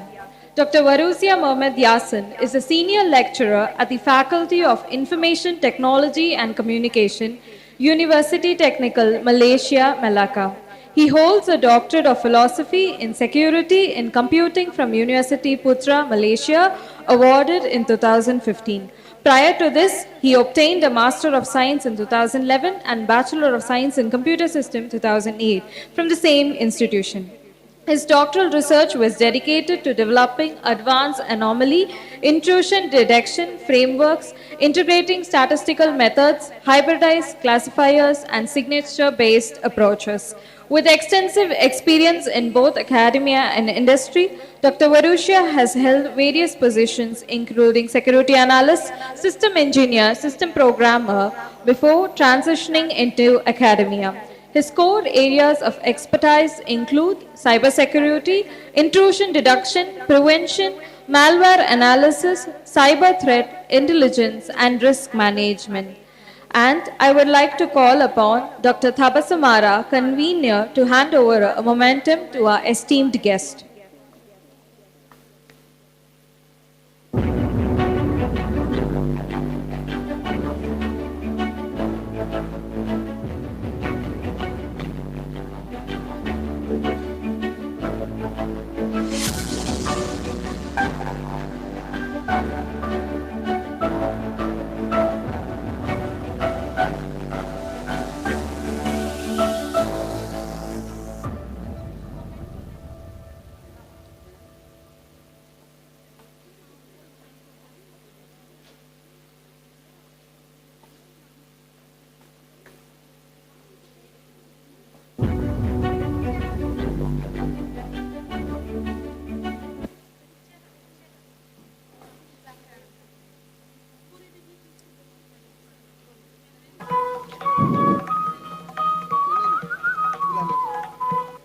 I request all the dignitaries and chiefs of various committees to kindly come on stage to felicitate our speaker.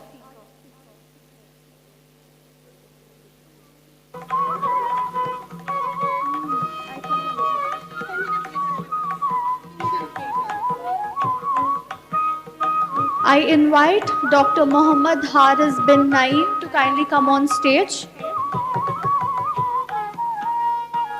I also invite Hakeem to come on stage.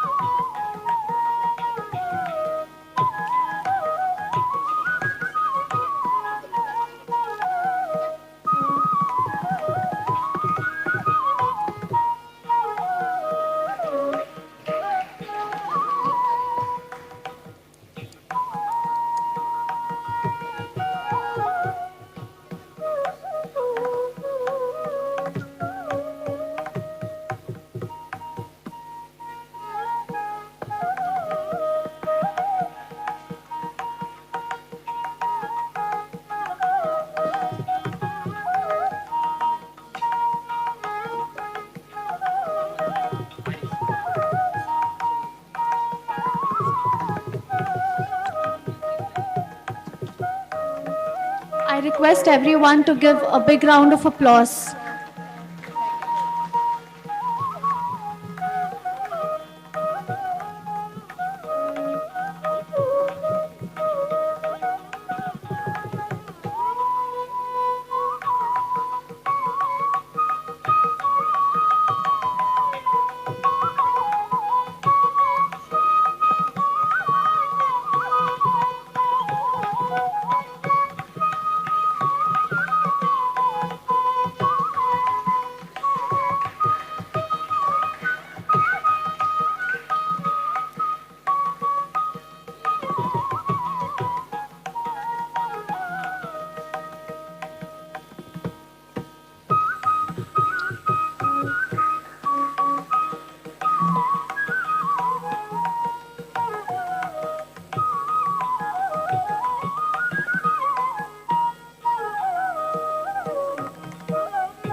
Thank you, everyone.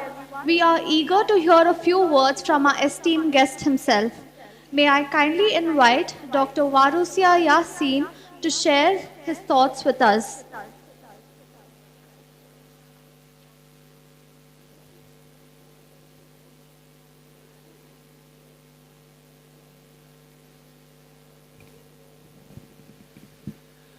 Hi everyone, very good day to everyone. It is an honor to stand before such a distinguished gathering of cyber warriors, global experts, industry leaders. We are here today not just to discuss the threats that loom in cyberspace, but to forge a coalition path towards digital transformations. We live in an era where digital transformation is accelerating at an unprecedented rate. The lines between the physical and digital worlds are blurring, and with that, the stakes of cybersecurity have never been higher. From critical infrastructure to financial institutions, there is no one is immune. That's why we need cyber landscape.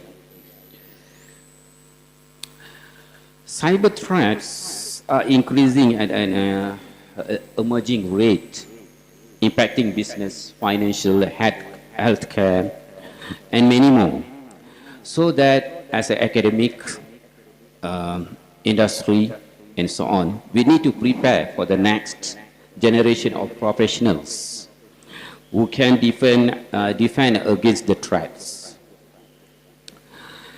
So we have 3 million more professionals in cybersecurity all around the globe. We have a law, we have a digital information, we have a digital forensic, and many more to come. So building a cyber awareness, many breaches occurs due to human error. And educating the students is one of the best practices that can reduce this kind of vulnerabilities. Apart from that, incident response and risk mitigations is also very important, as our brother just presented about the network security, encryption, and many more. So cybersecurity is no longer optional. It is a critical skill set that we must have today, especially in technical expertise, safer internet, stronger business, and better careers prospect. So with that in mind, I can conclude that one thing is very clear. Cybersecurity is not just a responsibility, but it is a necessity. The digital world will evolve rapidly, and so must our strategies, skills, and collaboration as well must be together, evolve. We must stay ahead of trends through continuous learning and innovations. And I hope this kind of platform will deliver everything to you. Collaboration is the key. Knowledge sharing strengthens our collective defense. So every individual organization as well as nation has a role to building a cybersecurity landscape. So let's move forward together as a cyber warriors, innovators, defenders to protect what matters most. With that in mind, thank you and stay vigilant, stay secure. Thank you.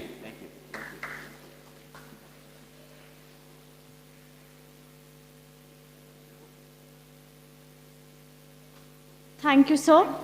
Now, I call upon Professor Sama Hira to introduce Dr. Muhammad Haris bin Naim, Faculty of ICT UTEM, to the gathering.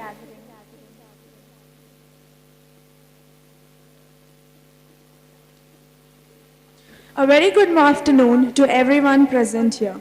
It gives me immense pleasure to highlight the outstanding accomplishments of our esteemed guest speaker, Dr. Muhammad Haris bin Naim.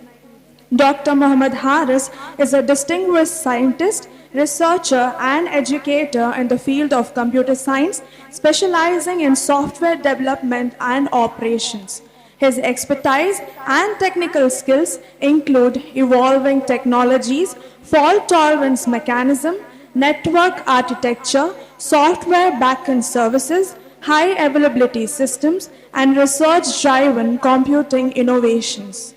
With a deep commitment to research and innovation, he actively contributes to the advancement of computing technologies. Dr. Haris has extensive experience in software engineering, having worked across multiple industries in various capacities. He has secured multiple research grants, notably for e-health data integration via Raspberry Pi as middleware, speech therapy mobile applications for stroke patients. Through his contributions to both academia and industry, Dr. Haris remains dedicated to advanced software technologies with a focus on enhancing computing reliability, efficiency, and resilience in modern digital systems. Thank you.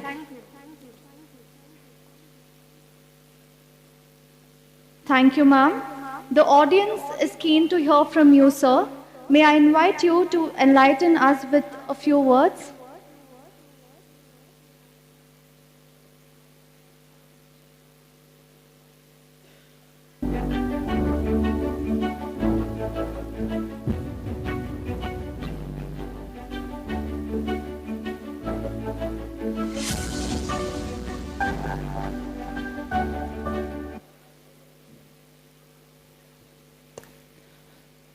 Hello, thank you.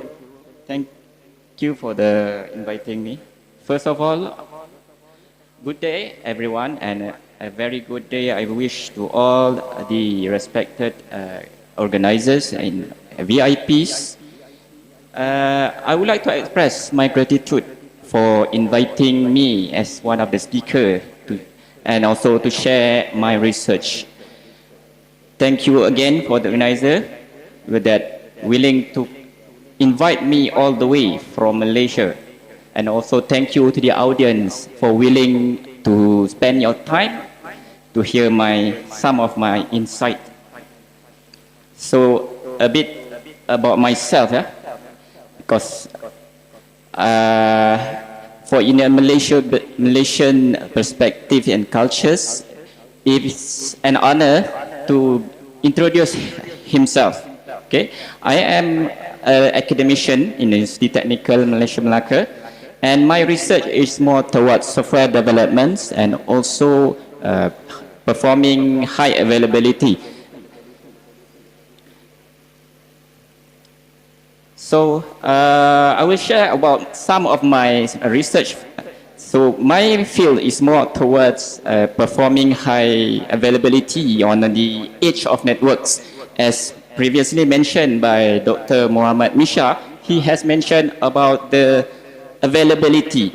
So that is actually one of crucial parts in a software, because if we too dependent on the clouds, we are actually exposing some vulnerabilities, because large companies, cloud providers, is actually doesn't have the guaranteedness, because there's still a possibility of all of the cloud providers could have error, could have downtime.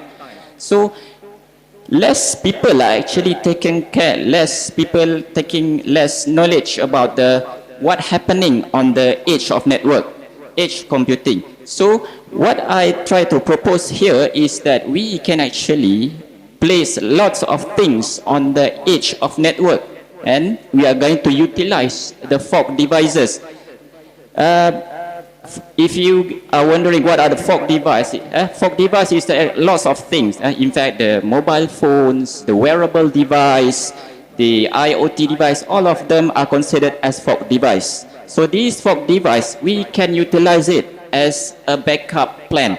So instead of we reliably depends on the cloud and also the servers at the cloud there, we can actually come down, which closer to user, and then we perform the recovery when failure occurs. So it will actually perform inside one network segment, instead of we try to replicate all the central servers at the cloud, and then we can actually perform the recovery on a certain network segment. Yes, indeed, in fog devices, the devices is actually has limitation in terms of resources. But what we can do is that we identify first what are the important services on the software application. So we can actually replicate on the network segments. Yeah. So this way we can actually have another alternative of recovery, software recovery. For example, if when using for mobile devices, suddenly you have failure on the network device, because you are dependent on data plan, you are depending on the internet. So when we have something like a clone, a hot I suppose we have if you look around, Google around on the replication technique, the recovery technique, we have the term what we call as cold standby, hot standby. So this hot standby is actually being applied on the cloud base. But for the cold standby, it's the things that we can apply on the edge of network, because on the it's only when error occurs on the cloud servers, the standby nodes, the standby fog device will become the replacement for the cloud servers. So there's a lot of things that we can venture in.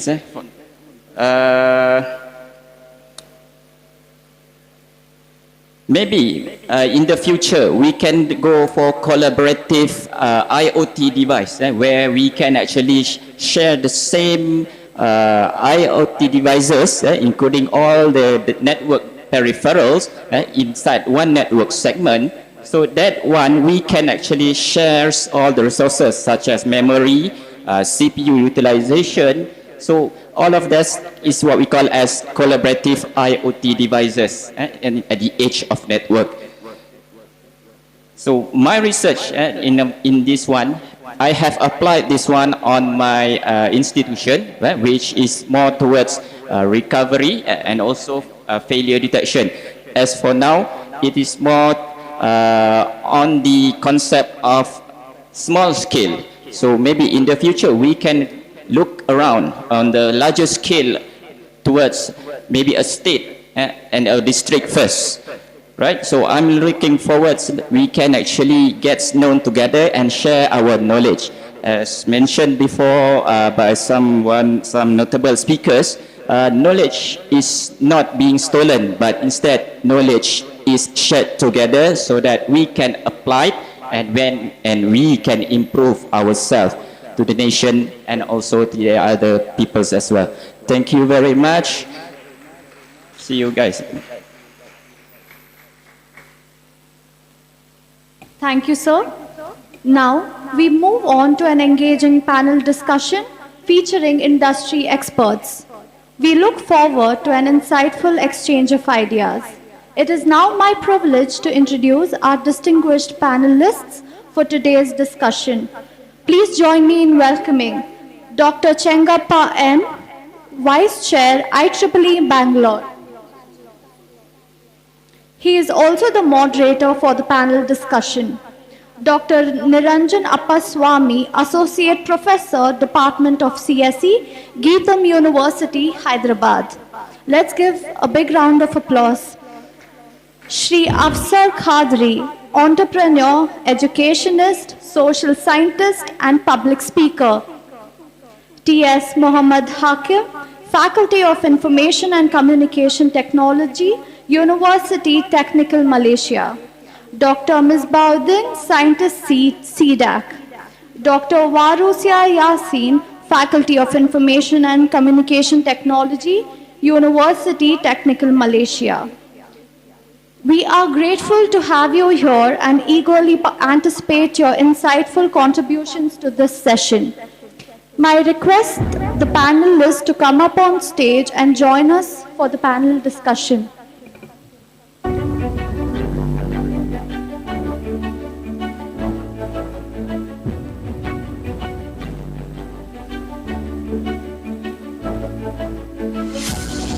Let's give a big round of applause.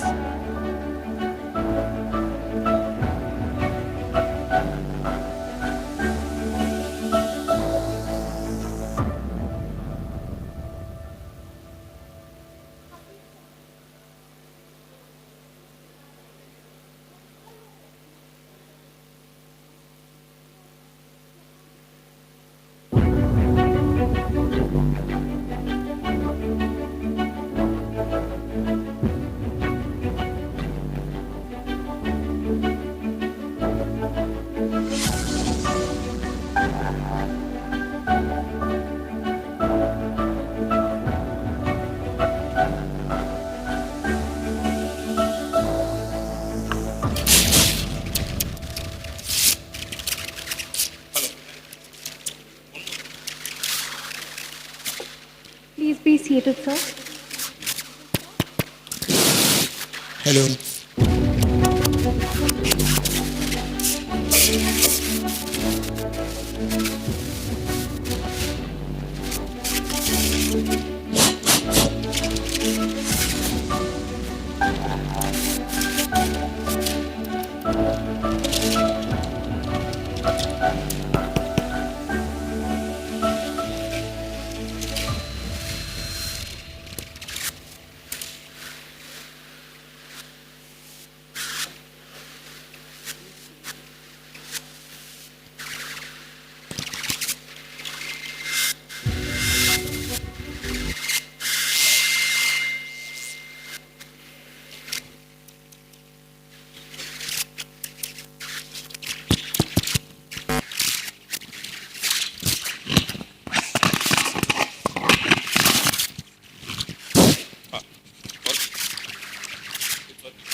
Good afternoon, all.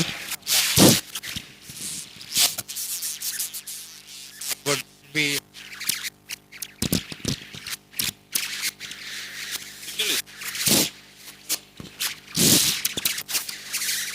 Check.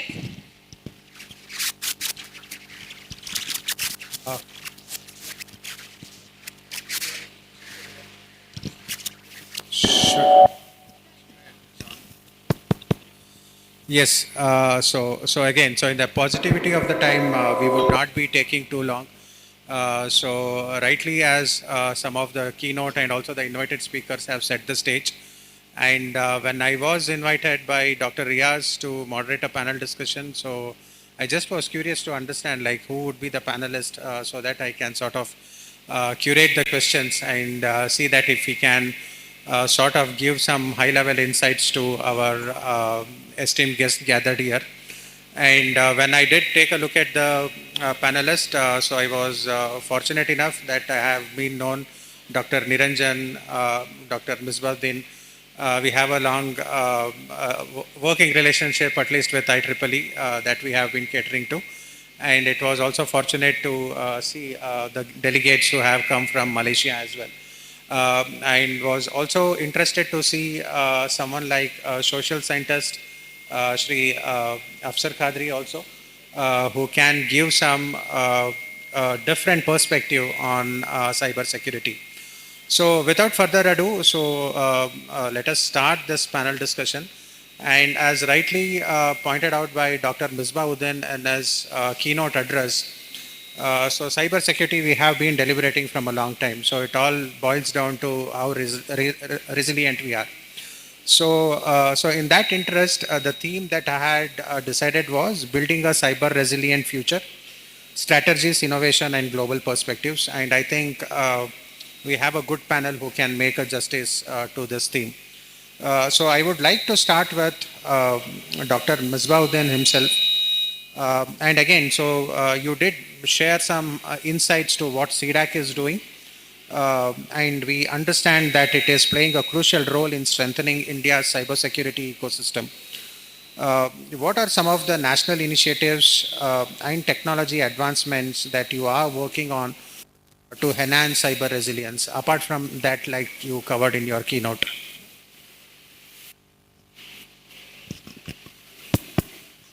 Yeah, apart from whatever I have covered during the session,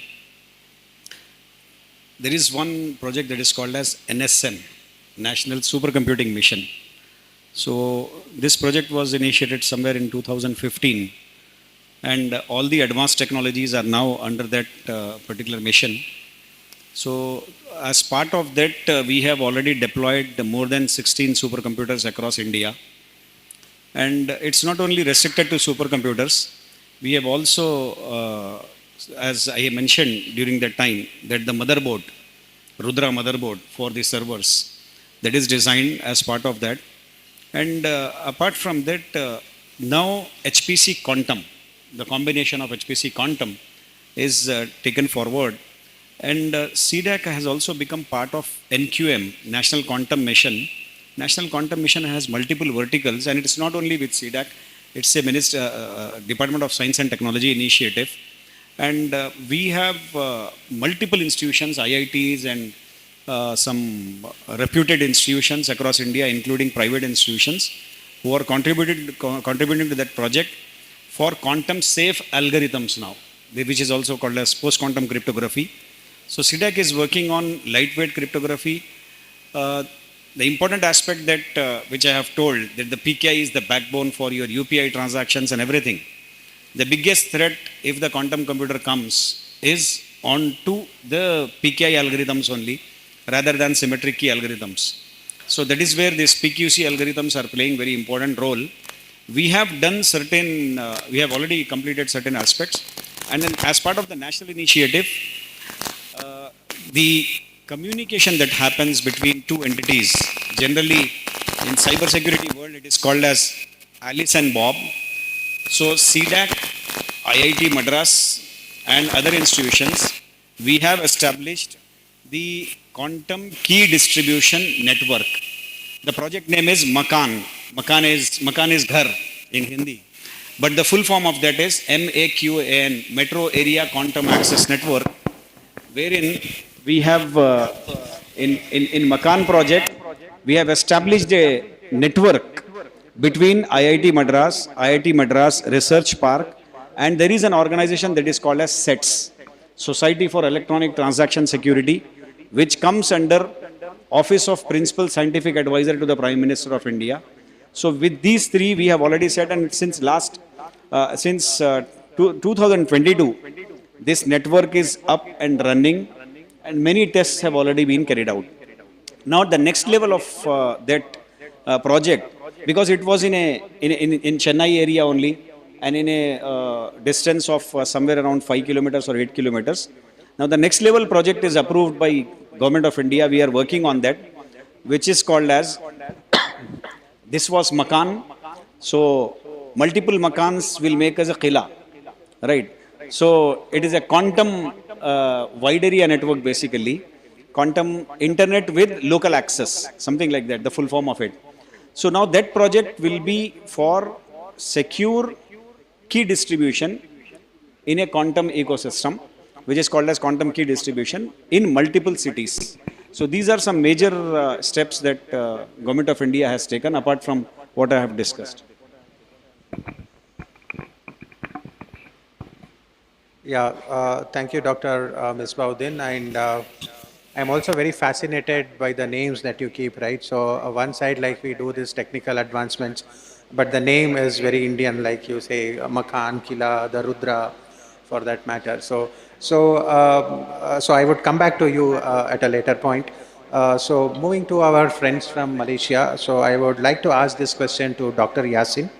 Again, an academic research in cybersecurity, AI-driven security solutions, and having done such collaborations internationally, right?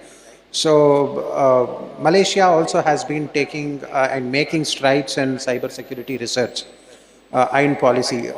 Can you share some of the insights to how academia is collaborating with industry and government to enhance cybersecurity education and research?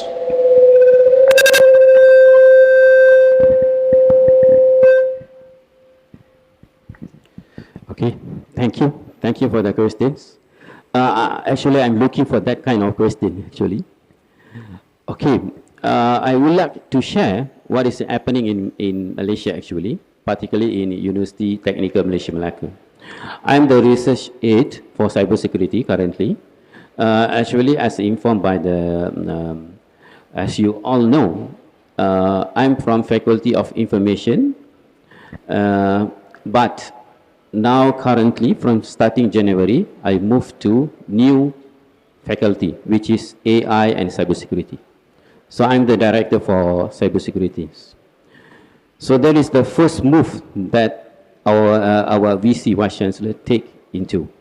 The first move, you must have AI and cybersecurity specific faculty. I think in India it's called it as a school. Okay. So regard to your questions about the industry collaborations, we have direct connection to Cybersecurity Malaysia. What will we do normally? Some industry are willing to open their satellite labs at the faculty. So once they're willing to have collaborations, they're willing to set the satellite lab, particularly when we refer to the skills, what they do, they want to make sure the facilities that currently we have are fulfill the current and upcoming technicals, to fulfill the upcoming technical skills. So we have cyber range lab, we have security operations center lab, we have cyber forensic lab, and many more. But the lab we have currently is not a lab which is, there is only PC and workstation, something like that. No. We have a cyber range simulation server as well, which we think the student must have that kind of knowledge. They can do an attack, same time they can do a defense, and so on. IDS, IPS, firewall, antivirus, everything is there. This is the first that I wanted to highlight. Apart from that, we also need to have, maybe we do some competitions, cybersecurity competition or AI competition, some kind of something like capture the flag competitions. It is not only within your schools or faculty, you can do it in a level of national or international, so that we can have some knowledge from others. For example, maybe that kind of attack is not happen in Malaysia, but it's already happened in some other countries. So how are we going to know about that? That's why we need international collaborations. That is the point. Okay, so we also are looking for international collaborations. We are suggesting to have learning center. Throughout the learning center, we can collaborate everything, AI, cybersecurity, and others as well. So that's all. Check, check. Thank you for those questions, Dr. Yasin.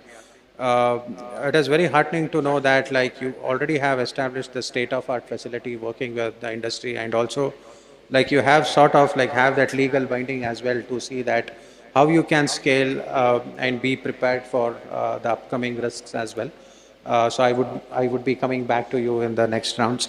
So going to our Indian counterpart, Dr. Niranjan from Geetam University. So we have heard from your peer from Malaysia, who are doing a bit on cyber security there. Again, so cyber security education is very crucial. We all understand that for building a strong workforce, right? In line with that, like what are the some very innovative approaches that universities like Geetam are taking to ensure that the students and professionals are industry ready in this realm of cybersecurity? Thank you, Dr. Chengappa. Actually, what Geetam is doing means it is trying to organize workshops on cybersecurity. Then we are trying to conduct hackathons, catch the flag kind of hackathons, wherein the students are given some challenges specific to cybersecurity. So, in case of a cyber attack, what is the approach that the student is going to take? So these kinds of activities we are doing, and also we are trying to have special tracks getting included in conferences, international conferences, especially for cyber security. We are dedicating a separate track. So this way we are trying to bring awareness in the student community so that they'll be in a position to handle these kinds of attacks in future, and they'll be well equipped with all technologies that are being used. And also we are planning to give Indian touch to these cryptographic techniques, like these techniques were used even in ancient scripture. We try to find cipher kind of things, especially in Chanakya's Arthashastra. There are a few shlokas which are related to, there is something called as Mlecha Vikalpa. Mlecha Vikalpa is the portion of Arthashastra, where he discusses about some of the cipher techniques. So we are trying to integrate those techniques with that of the current day techniques, so that the technique will be much more robust and will be much more secure. So these are some of the initiatives that our Geetam University is taking. And as I am the secretary for the Cyber Security STC of Computer Society of Bangalore chapter, so we are also conducting workshops, conferences, and other activities we are conducting to have this kind of, to equip the students with all these current knowledge about cyber security. Yes, sir. Thank you, Dr. Niranjan. And it was also very interesting that like you quoted Chanakya, who had the foresight of what would happen in recent times, and it is not that something new that we are deliberating. And I always have a strong belief, right? So nothing is new. So if we go back to our Indian roots, so we can find the solutions to almost all problems that we are facing in the new age technology as well. So we have heard from Dr. Misbah, who is part of a PSU organization. So we heard from Dr. Yasin and Dr. Niranjan as well from academia. So shifting the gaze before we go on to the other panelists, it is quite interesting to see that like we have Afsar Kadri also. And while I was going through his profile, I did see that like it mentioned social scientist. So again, so when we talk about cyber security, it is not just technical challenge, but also a social issue, right? So with respect to that, like how can we enhance cyber security awareness among non-technical user, especially in rural and underprivileged communities as well? So, sir, your take on it.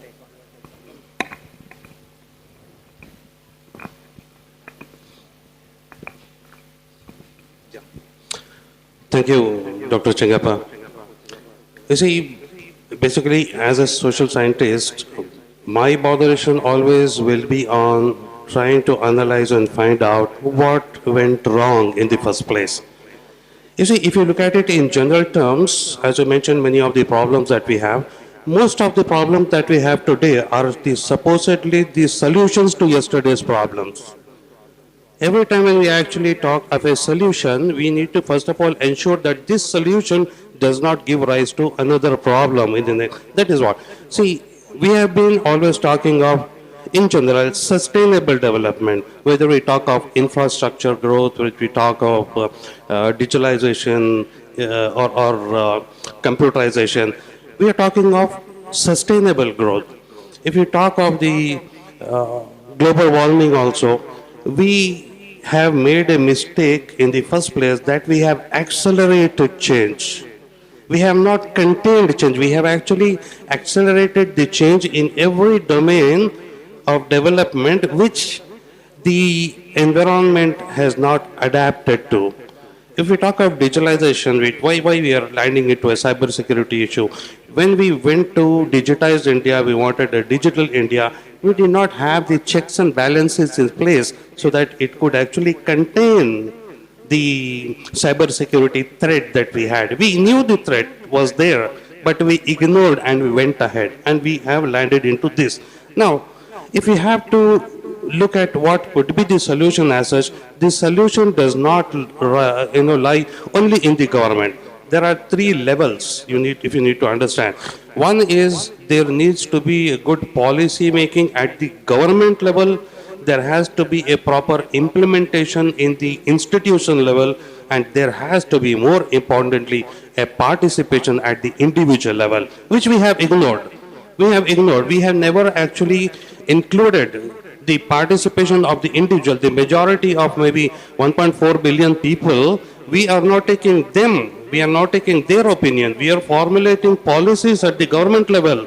As Dr. Misbahuddin Sahab was saying, that awareness, I'm very amazed to see, after being in IT for 2.5 decades, I am amazed to see that you have got those lovely, things available which we are not aware of. It's not the question of just having something in place, how you are actually going to identify the beneficiaries and how you are going to, push them to the beneficiaries. That system of implementation, unfortunately, we have failed in that. And that is one of the major concerns which we have to address. If we have to actually address this, we talk of CSR, but more important, talk of the ISR. Corporate social responsibility is on one side. The individual social responsibility is something which needs to be kept at a high level. There has to be a government to an individual interaction, then only you will be able to contain this, because you need to get that feedback constant. When we develop any application, when we develop any solution, what we do is to make it better, you always have feedbacks from the users. The users are these 1.4 billion people in India, which we have not actually taken them into confidence, we have not interacted with them, we have not created the awareness. Now, coming to your question in terms of rural, I would say that that is one, we will cross the bridge once we reach there.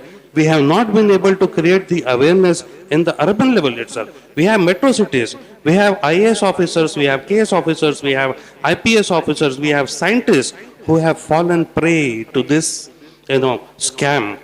Now, creating awareness and the rural is going to be a far distance procedure.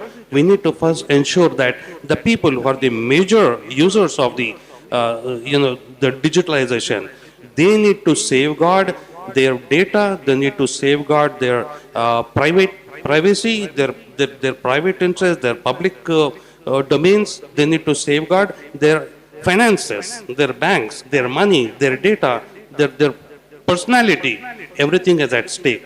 For this, what needs to be first done is the government has to come with policies and they have to come with a stronger implementation agency which is going to actually cater to the information or the awareness or the trainings reaching to the users so that they are aware. And the users should come forward and actually interact with the government. They should take the responsibility. See, every time in many of the talks, I keep giving examples. If you talk of, say, Singapore, why is it so clean? It is not the government that is actually keeping it clean. Every individual has taken it on himself that this is my city, it's my country. I am going to participate with the governance to keep my city clean. If you are not going to, get the people to participate, if you are going to ignore them, no policy is going to be ever implemented the way it is designed to be implemented. So I think more importantly, the government and you have those implementation agencies. We have many non-government organizations also who have come forward to actually participate. You should give them a free hand. You should talk to them, take them on board, and then only you make it to the masses, and then probably you will be able to make some progress in containing this. And I think that's my take for it. Thank you. Thank you, sir. Thank you for raising very pertinent points as well.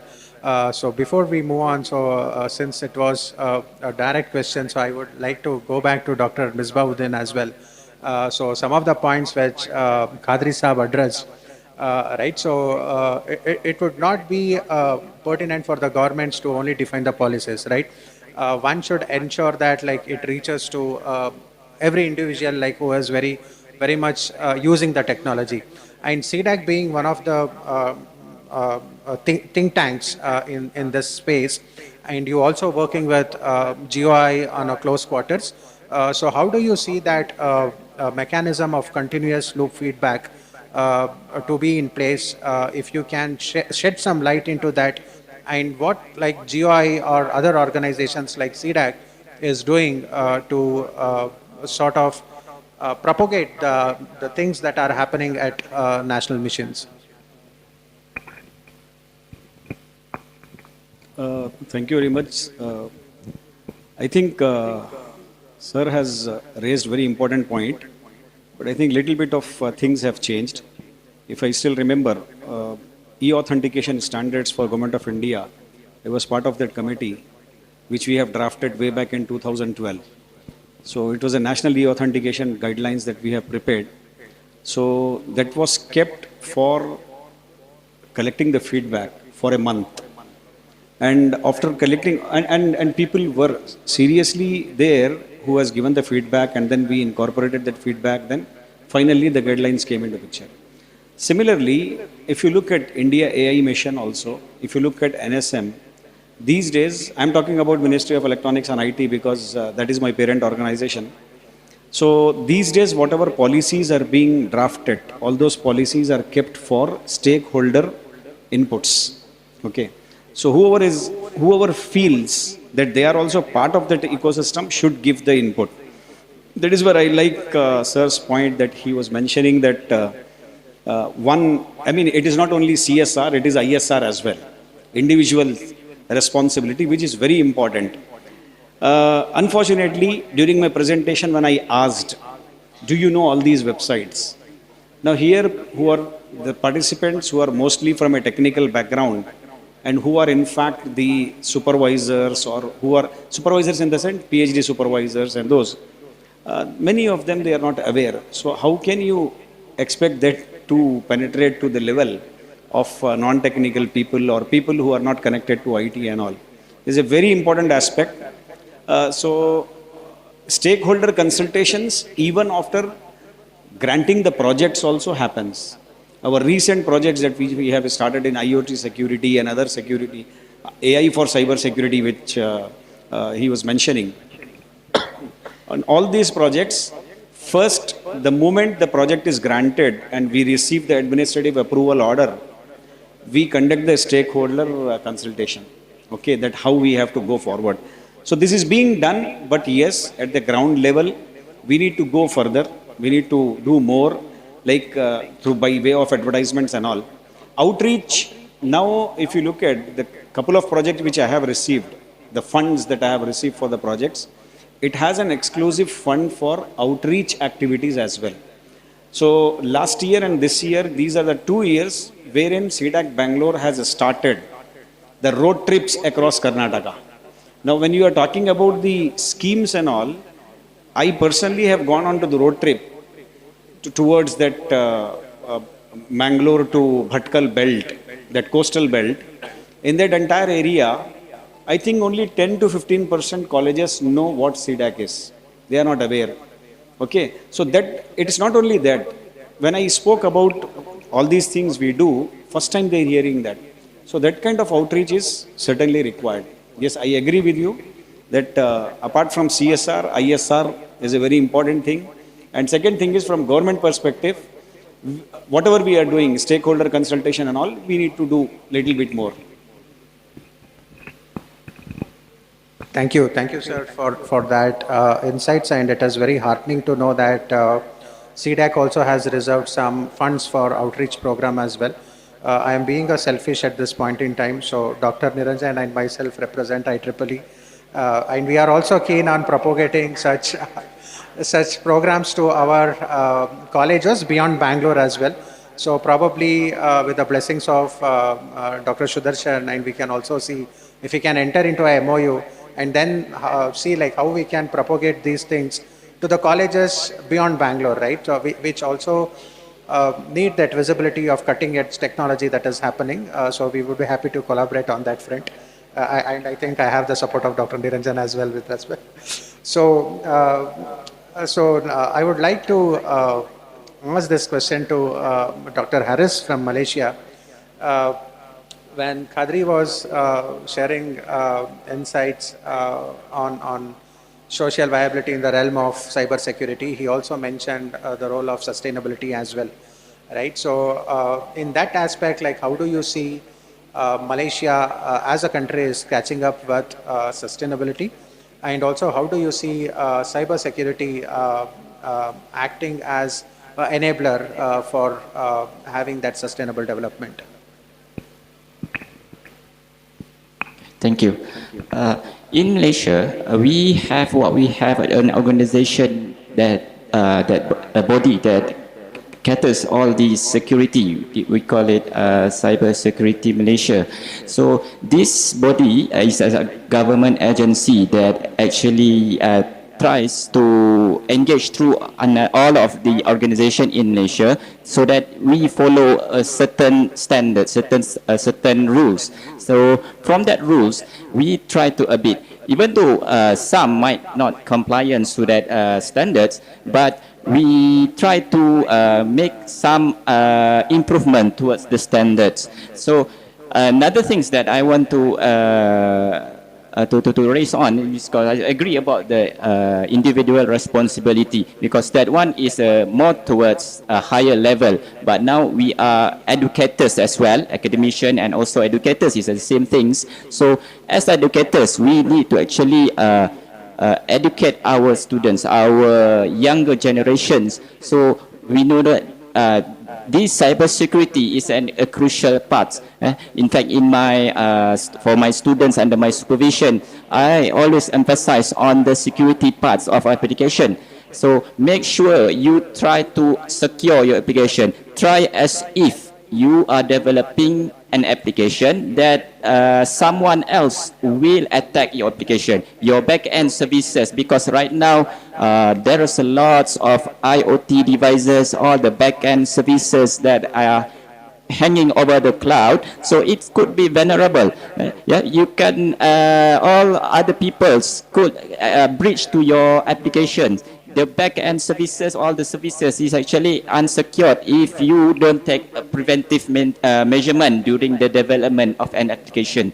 So do plan well what types of security measurement that we try to apply on the application services. So that is what I call as individual responsibility, because the developer is the one who develop a secure applications. One, the application is go live, so things could be gone wrong.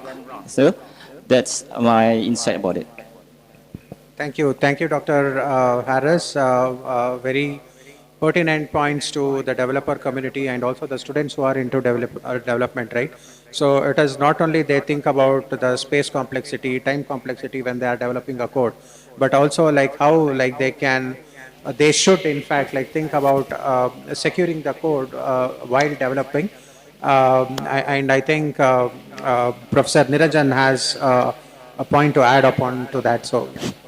The universities can introduce a course such as secure programming, not just programming, just teaching C, C++, Java, these kinds of things are not sufficient.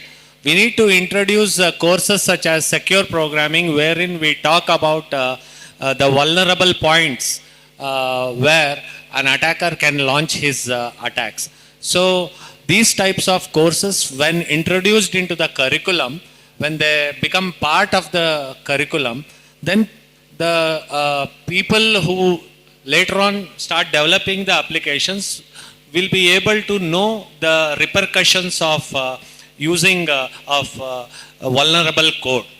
Yeah, this piece I wanted Absolutely. to add. Thank you for... As an academician, I wanted to give this scent. No, not only that, like very often we at industry also would emphasize on that. So rather than at a last point of integration, we don't want the things to be coming to and screwing us for a bad code which is having the vulnerabilities. The enforcement is always on the developers to take care of this and then like see how efficiently we can code. Going to Dr. Mohammad Hakim. Yeah, I'll just pass it on. So we have heard from Dr. Yasin on the aspirations of what Malaysia as a country has to basically look forward for cybersecurity. Adding on to that, like, can you share your insights on what the University, Technological University of Malaysia is implementing to strengthen the national and regional cybersecurity resilience as well?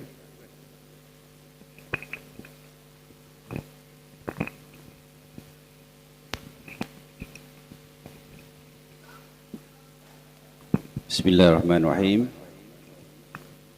All right. Thank you, Dr. Chenggapa, for the question. Actually, the right person to answer this is Dr. Warusia. My field is more towards business intelligence, but what I can share is UTM, University Technical Malaysia Melaka, we have collaboration with Cyber Security of Malaysia. And from there, we have several projects going on. And like Dr. Warusia already said, we have several labs, right? That the one that we have with Cyber Security Malaysia. In terms of the activities that have been going on, actually we have exchange of students as well in terms of cybersecurity, and the university itself is actually has been part of the national, what do we call it, as part of the team, the national team in terms of cybersecurity development program. Yeah, because I'm not the real right person to talk about it, so probably Dr. Warisa can help on this part. Sure. So we did get insights from Dr. Yasin on that. So before we go into the final rapid fire question, so I would like to, so there was a bit of from, so I would not make your life tough, don't worry on that. So I would now like to open the floor for questions. So there were some questions during the keynote and the invited talk. Probably if we can take 2 or 3 questions, and then we would be moving to the final round and wrapping it up.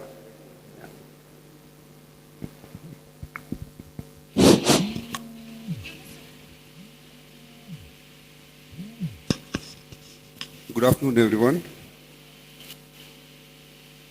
I have listed out few questions with actually the speakers also.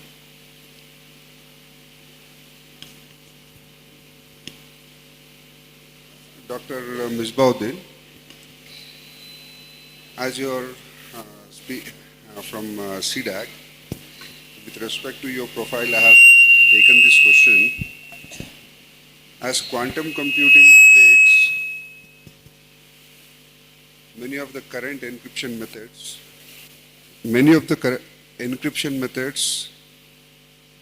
as quantum computing breaks many of the current encryption methods, how the organizations has to be prepared for the potential risk?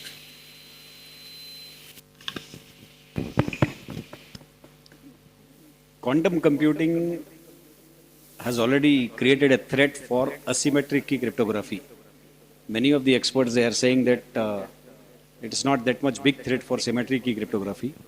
Asymmetric key, that too from the RSA algorithm point of view, because RSA algorithm is based on factorization problem.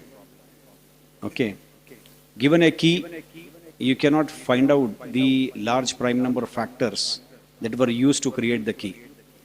So it's the key size which is used in India as per the government guidelines is 2048 bit key. So despite that fact, 2048 bit key is a very big key size actually. But still, when the quantum computers comes, the expert says that because of its speed and accuracy, efficiency rather than accuracy, it will take less amount of time to find out the two factors, okay, large prime factors. That is where they are saying that this algorithm might be broken. Now to counter this, or to be safe, on a safe side, if suddenly quantum computer comes, then that is where the post-quantum cryptography comes into picture. There are two aspects that we always need to remember. Quantum computing is different, post-quantum is different. Quantum computing is more about science, it's more about using photons, electrons, okay, how you are generating that bit values, quantum bits, qubits and all. Whereas when you talk about post-quantum cryptography, it is about how to make those algorithms quantum safe. Okay, a lot of work is going on. Many of the papers people have published. Even I'm just happy to share that my one PhD scholar, she has also published a paper which was liked by Professor Veni Madhavan, who is from IISc, distinguished professor, and he is considered as the authority in cryptography in India. So he said that this particular algorithm, if the quantum computer comes, then this can be considered under quantum safe. So there are many ways that people are coming up with, and she has used DNA cryptography technique. Okay, using DNA computing, the strands and all. So one DNA she has taken from there, she has taken the key values. That is how it was done. So there are many ways people are working on. Thank you, thank you very much, sir.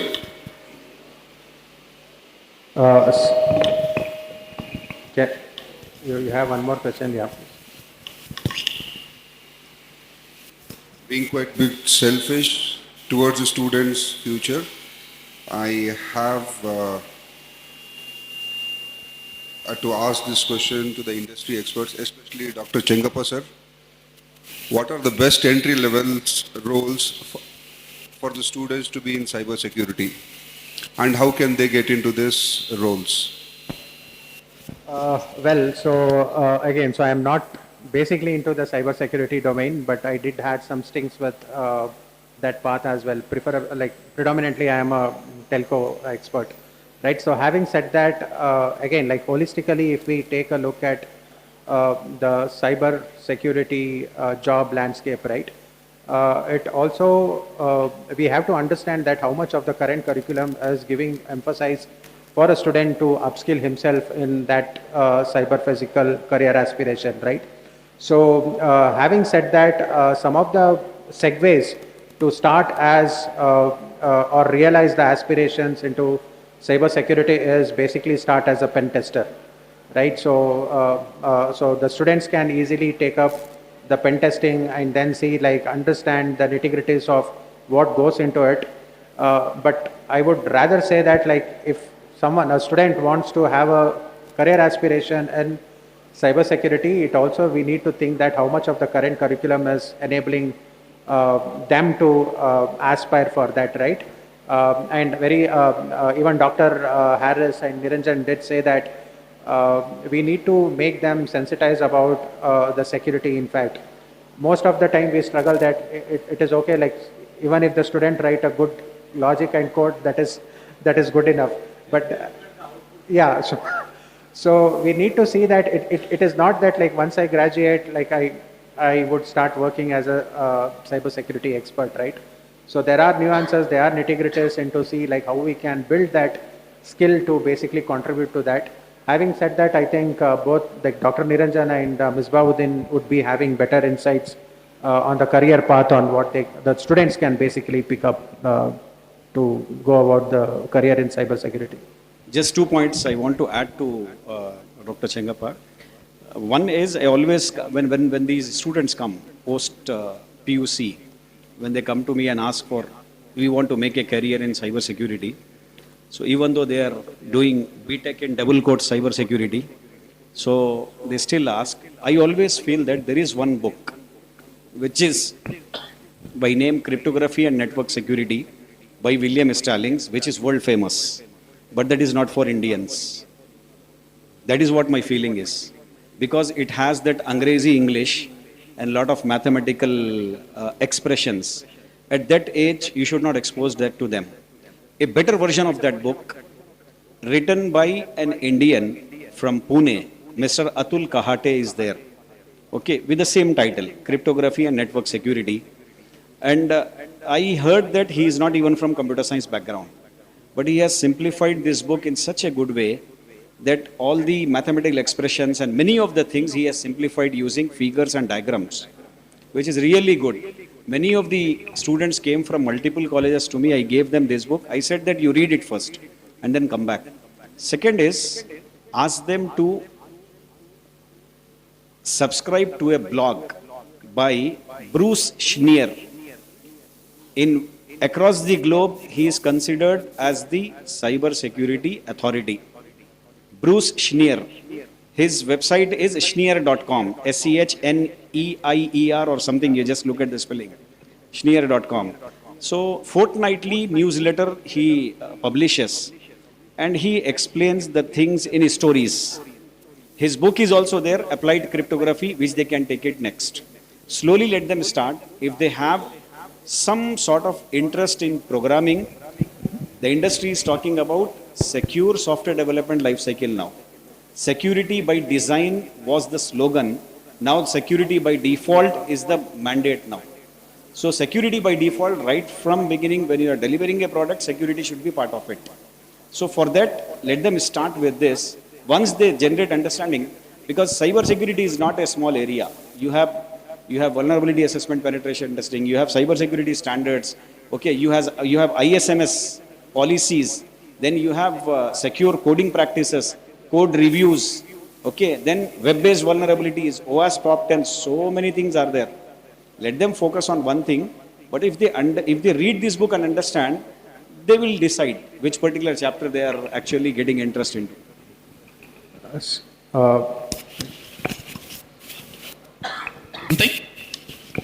Hello. My question to Professor Dr. Niranjan and Dr. Misbauddin. My name is Mohammad Hussain. For 2 consecutive years, I was on the Board of Studies of VTU, 2007 to 2009.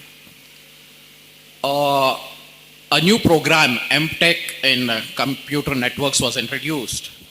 It was actually named as Computer Communication, MTech in Computer Communication.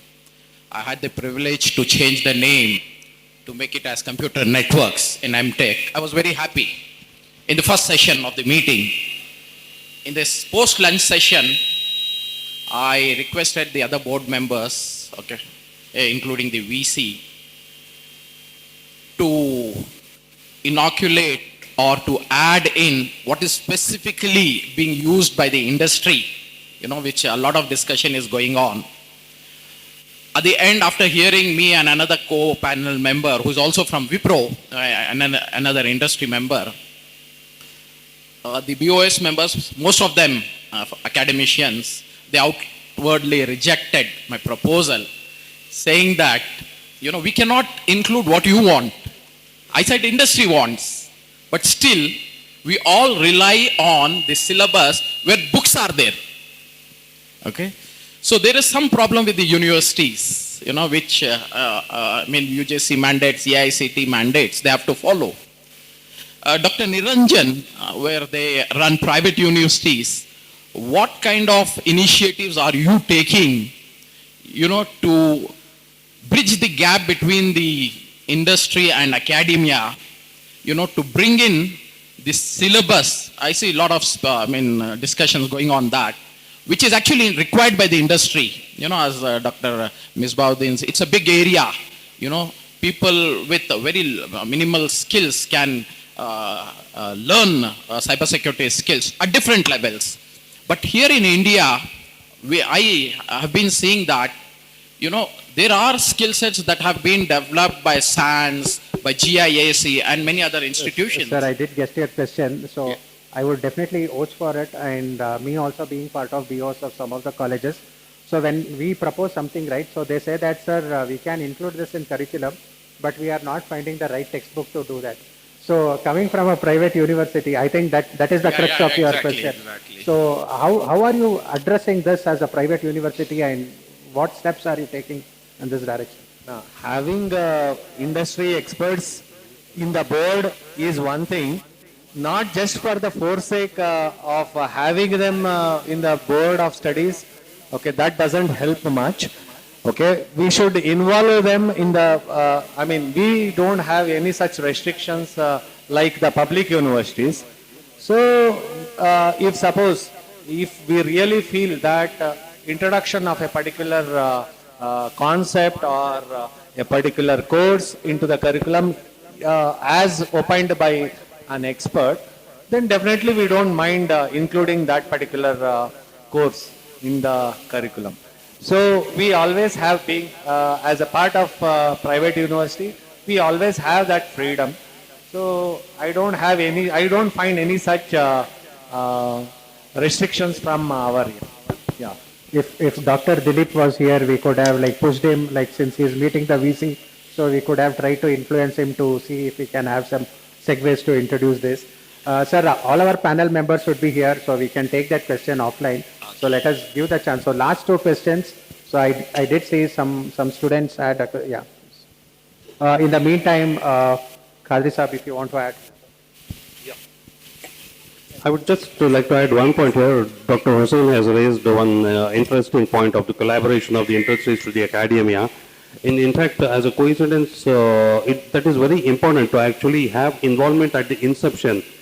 Coincidentally, this month, 15th, in Sheraton, we had an event called Real Estate 24 from IICC with the Indian Islamic Chamber of Commerce and Bureau, where we tried to integrate the real estate and the construction industry with the academia. We had the architects, interiors, construction companies, and we also had, we had universities, Presidency University, Falcon Group of Institutions. Why we wanted that was, these engineers, the scientists are made by the institutions. So we wanted actually the institutions to know that your production has to have these policies and this at the inception level. It's, you cannot mend them after they are out of the academia. You have to mend them, make the mindset before they actually take their degrees and go out. That's, I think, we've started. I think you need to do more about it, and you need to do it at a mass level. Then I think there's going to be some change. Okay. Thank you. Yeah, thank you, sir. So this is Syed Muzammil Basha from Reva University. So on behalf of all the teachers here, the challenge what we face delivering such courses, bringing cybersecurity into academics. One is we always say we have active learning, proactive, hands-on. So far we use Kali Linux to show students how we can mitigate, actually compromise a resource, then how to mitigate. Now the point comes is how far student understand this, whether he can go with ethical hacking skills or whether he want to be expertise in once it's compromised, how to come out of that. So what is the student perspective from the first year to last, so that he is expired as an industry ready? So that is what now as a BOS member, as the industry coming into picture. But again, the person who delivered the lecture, and what activities you should have in them, so that let us come out with the industry ready skill. So there is a challenge. So if I understand your question right, it is more on train the trainer aspect, like what should be the faculty be knowing so that they can better share the insights to the students. So Dr. What the instructor can do is, he can divide the students into groups. One, he can call one group as red group, the other group as blue group, and that's the same setup what is being followed in the industry. There are red teams and blue teams. So, okay, as a part of the activity, the red team people will be trying to attack the existing vulnerabilities, and the blue team will be trying to safeguard the system.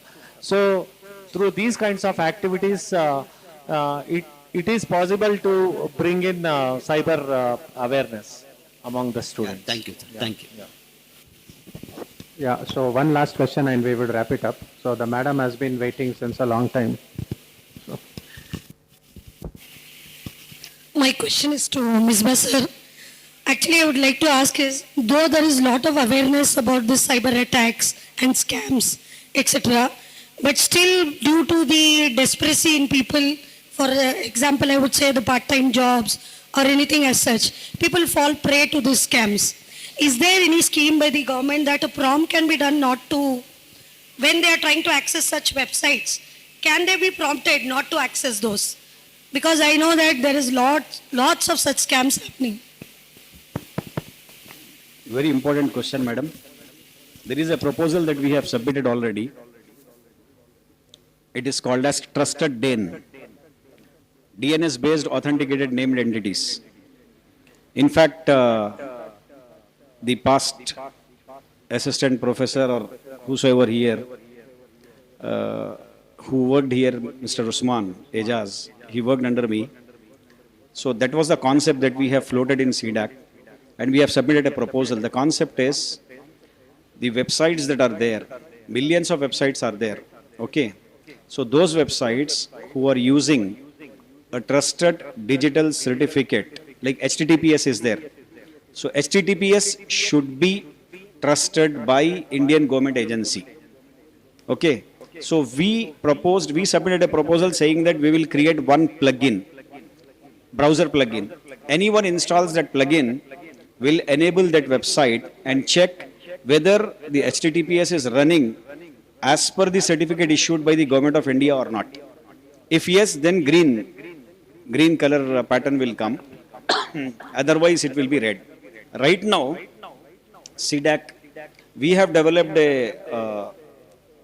an email-based plugin, which we call it as Email Safeness Scorer. So it works like this. It is a non-invasive technology. Non-invasive in the sense, it uses AI/ML. Non-invasive in the sense, once you install this plugin onto your email system, or your Thunderbird, your Outlook, or your mail system, it checks the emails and tells you how much safe or secure it is. In the background, the AI has a huge data set which we are accumulating from across the globe. All the malicious links and everything we are accumulating that one. Yeah, kind of. So what we do is that email safeness scores will give you a red color, 30%. So that means 30% risky, 70% okay. It's up to you to decide whether you want to use it or not. Okay. So that way these type of products are there, and on a larger scale, that particular project we are actually planning to have it. Thank you. Yeah, thank you. So, I thought of having a rapid fire round, but again, Ms. Baudin sir was apprehensive. We will not do that. So we will start from Dr. Asin. So quick take. So any of the conference panel discussion would not wrap up without interferencing or referring to AI, right? So in the realm of cyber security, so do you see artificial intelligence, the the exponential growth of AI as an enabler or inhibitor to cybersecurity? So quick take. So this would be a common question for all the panelists.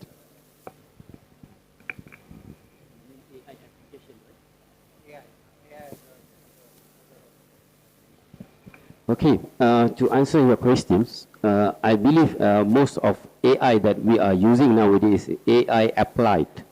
Okay, AI applied.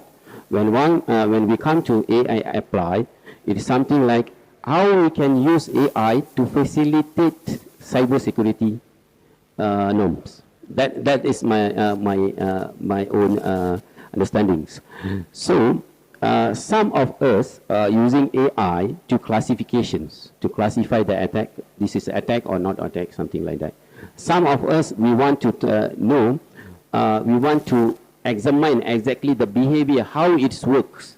Then we come to the judgment that this is suspicious, this is not suspicious, something like that. And for apart from that, we also use AI to do some, for example, we have a lot of logs, network logs, firewall logs, and many logs. We cannot examine all those logs in a sense of human being. We cannot examine in millions of records, right? So we need AI to facilitate that. That's why we are using AI to improve our cybersecurities. No, your take on it. So, AI is Yeah, see, you're talking of artificial intelligence to be an enabler of cybersecurity. See, in the foremost, again, I will go back to the inception part as such, what happens. Many of the solutions which are implemented, I think it's more important that we actually have them time tested. See, you talk of any vaccine, it takes 4 years, 5 years of clinical testing before it is implemented. That's the reason why COVID failed, because it was implemented before. So when I was talking of accelerating change, we need to actually, whenever we come out with a solution, it has to be time tested. That is the first part. And the second part, actually, you cannot totally rely on artificial intelligence as well, because there is an intelligence which lies with the government level also in the policies. You see, many of the cyber threats or the cyber attacks which have been actually reported, they have not been taken seriously by the government and the institution level. That needs to be spoken seriously, that needs to be taken up with the government level seriously, because that is going to create more interaction and give more encouragement to the users, the stakeholders, that yes, there is some interaction where it is our complaints are being attended to and being taken care of. That is more important. If we are going to totally rely on, we have sufficient artificial intelligence tools and all which can report. But what are you going to do it? The solution, once they are reported, are you going to take care of it? The end solution lies with the intelligence of the policymakers. That is a more important aspect, but we have to work on and we have to take it up with the government level. That's my take on it. Thank you. Your take.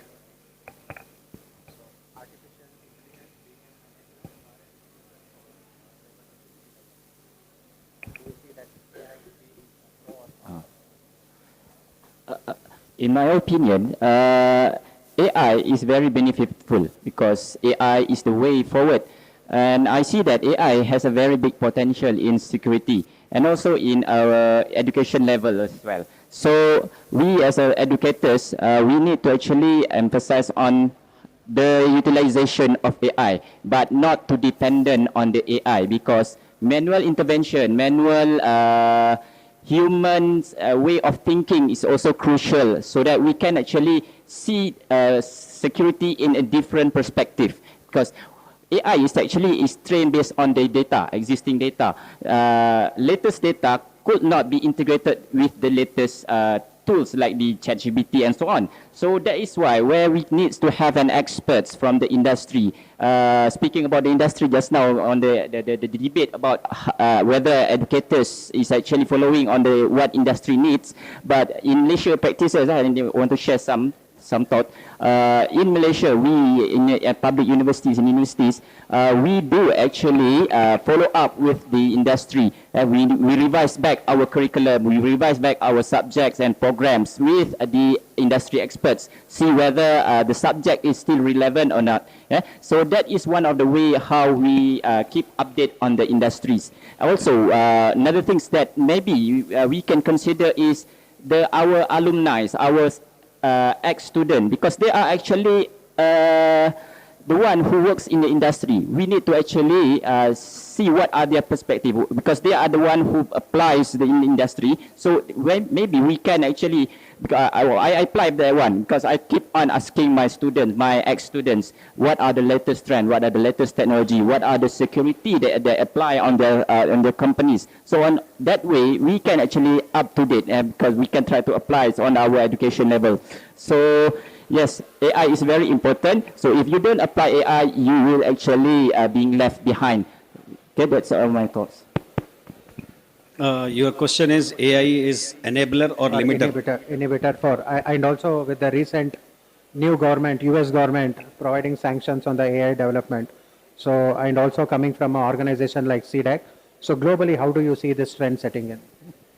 AI will enable cyber security for automations. That is where the projects are being sanctioned by Government of India in the name of AI for cyber security. Okay, we also have received a very good project in AI for cyber security, because a lot of automations when you do, then manual intervention is not required. Second thing is, it becomes a limiter, and to avoid that, hurdle, you need to have cyber security for AI. Okay, that is very important. So both are required, AI for cyber security and cyber security for AI. On top of that, if you don't have AI ethics, ethical AI guidelines or standards, already standards are there. There are many ISO, IEC standards which has already come. NIST is also coming up with. Then European AI Act is there. And Dubai is the only country in the world right now which has a Ministry of AI, Ministry of Artificial Intelligence. So if you look at AI ethics, which includes your ethical principles like transparency, accountability, privacy, okay. So, and then responsible AI, explainable AI, all those aspects when you put it together, then only it will not be harmful. Otherwise, it is going to create nuisance till everything is in place. Yeah, actually, recently there was a plane crash.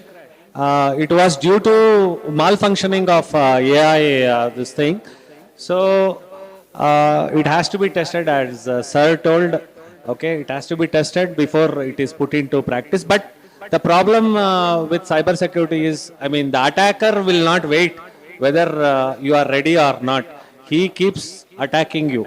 So to be able to defend ourselves in real time, maybe we have to use AI, and it has to be tested at various levels. Yeah, I will pass on. Okay, last round. Last person to speak. Okay, in my opinion, AI is very important. But at the same time, when we adopt AI in cybersecurity, we have to be careful in so many ways. We have seen so many movies, Hollywood movies, that, when we trust AI too much, at the end of the day, AI will take over the world. So that is actually a big concern. And I would like to comment on nowadays, in terms of cybersecurity prevention, cybersecurity threats and attacks, we do have IPS, intrusion prevention system, instead of intrusion detection system last time. So now that AI, if you can see that AI already embedded into cyber attacks, it is more intelligent compared to IDS. Last time it just detect. Now it can prevent. So I think the next step will be like intrusion, what we call it, the system can somehow repel the attackers. Counter-attack, yes, intrusion counter-attack system, something like that. Okay, with that, thank you very much. Yeah, thank you. So that was a very key point, right? So I also have this article which I have penned down in LinkedIn. So it is fascinating to see that like how the fantasy of earlier years, what we used to see in Hollywood movies, are the technology of today. So there is some correlation between that I see. But again, so in the interest of the time, I think we roughly took almost an hour making justice to all the panel members that we have on board. So with this, we would wrap the panel discussions and thank for all your insights. And I think that I am sure that like we are on a resilient way towards having that cyber security in terms of the strategy and also the future proof and also Atmanirbhar Bharat. And thank you for all the foreign delegates also for sharing their insights on what they are doing in their respective countries. Thank you. Thank you so much.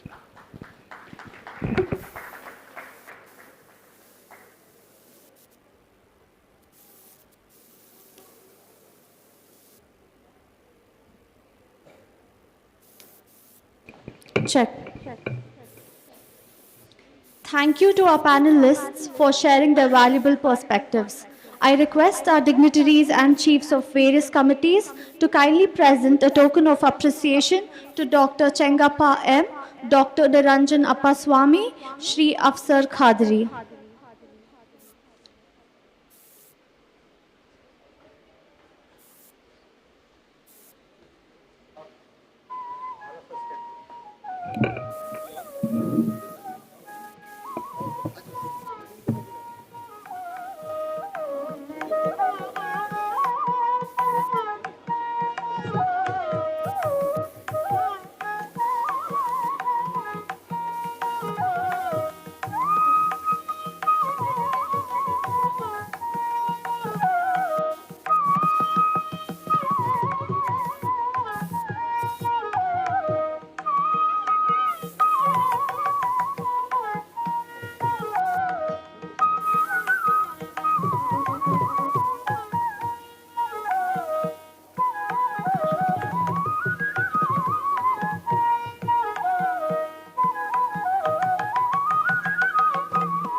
I request all the members from Technical Committee, Program Committee, Organizing Committee and Registration Committee to join us for a group picture.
Thank you, everyone. Now, let's take a break for lunch. We will resume at 2:30 sharp for our cybersecurity event. Please proceed to the dining area and enjoy your meal.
When you click on the link, they'll ask you for the code, the game pin. Just enter 3983840.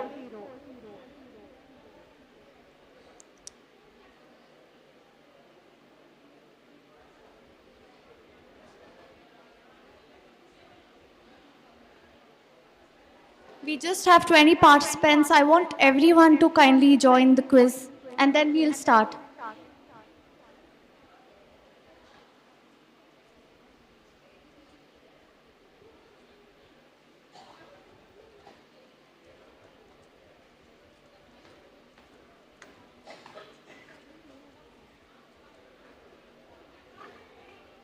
They're not in the group, few of them.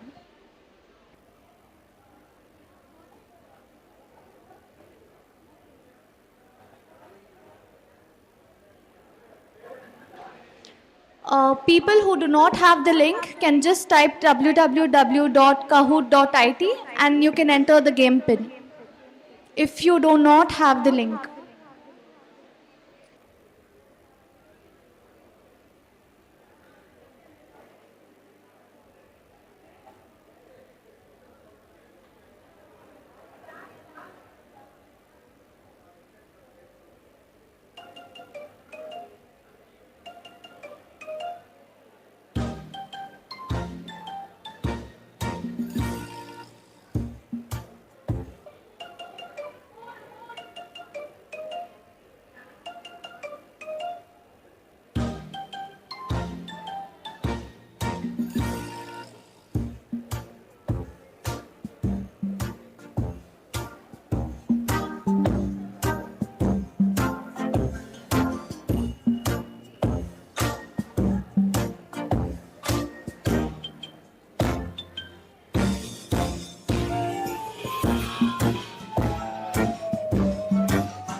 So we had first round of the quiz.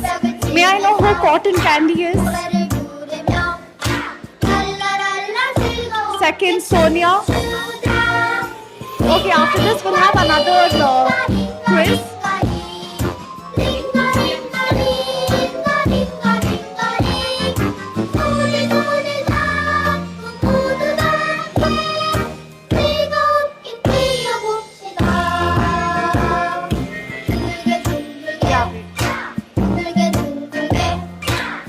So there's another quiz, the same quiz. Go to the same link www.kahoot.it, enter the game pin. Once all the participants have joined, we will start the quiz. Each question will have just 1 minute. What? Only 20 can join. Okay, first come, first serve. Be quick.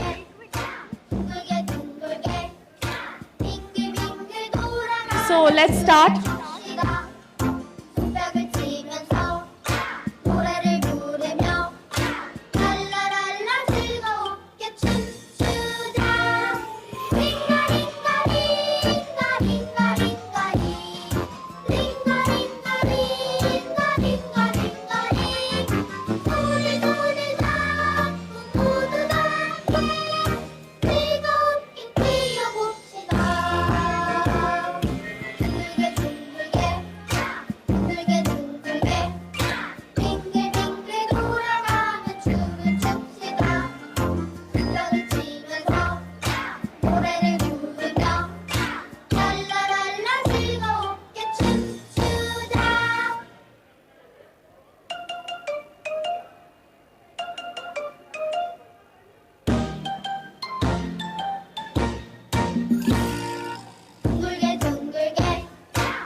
Can you all see the question?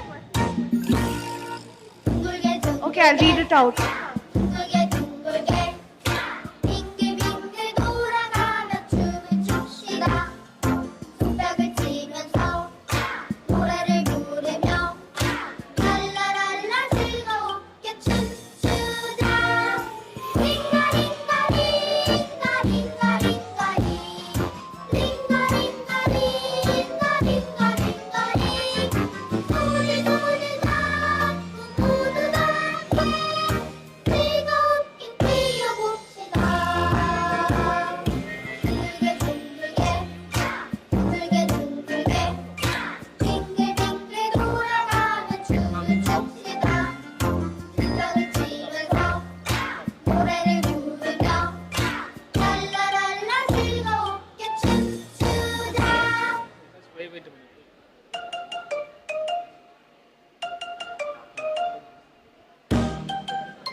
questions to go.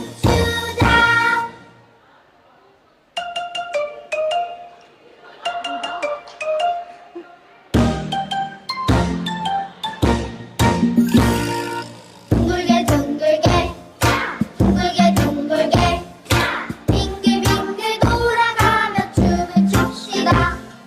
손뼉을 치면서 노래를 부르며 랄라랄라 즐겁게 춤추자. 링가링가 링가 링가 링가 링가 링가 링가 링가 링가 링 오늘도 오늘 자꾸 모두 다 즐겁게 뛰어봅시다. 둥글게 둥글게 둥글게 둥글게 빙글빙글 돌아가며 춤을 춥시다. 손뼉을 치면서 노래를 부르며 랄라랄라 즐겁게 춤추자.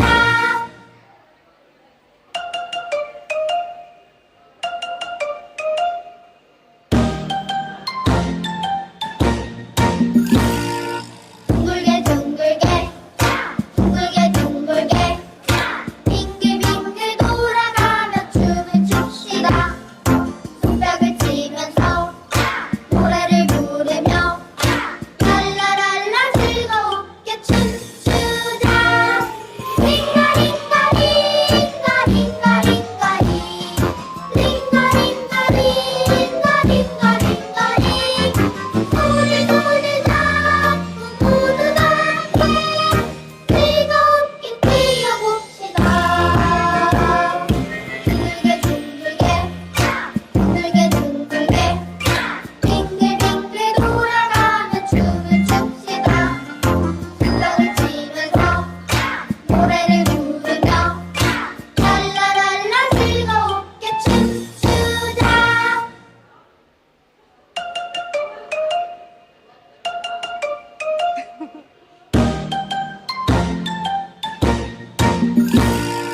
둥글게 둥글게 둥글게 둥글게 빙글빙글 돌아가며 춤을 춥시다. 손뼉을 치면서 노래를 부르며 랄라랄라 즐겁게 춤추자.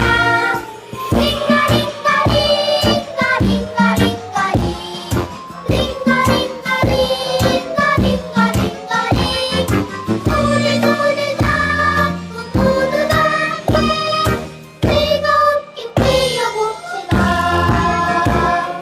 둥글게 둥글게 둥글게 둥글게 빙글빙글 돌아가며 춤을 춥시다. 손뼉을 치면서 노래를 부르며 랄라랄라 즐겁게 춤추자.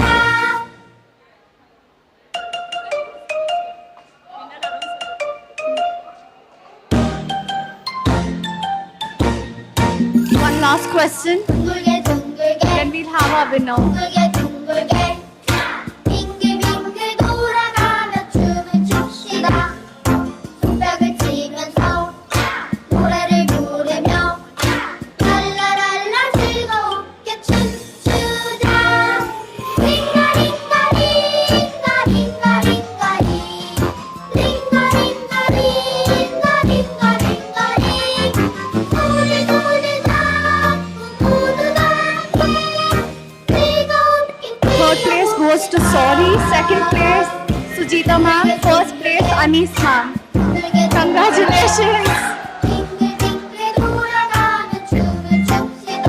Okay, so this was one of the activities. Since we are running late of time, we'll have the certificate distribution ceremony. Vote of. Okay.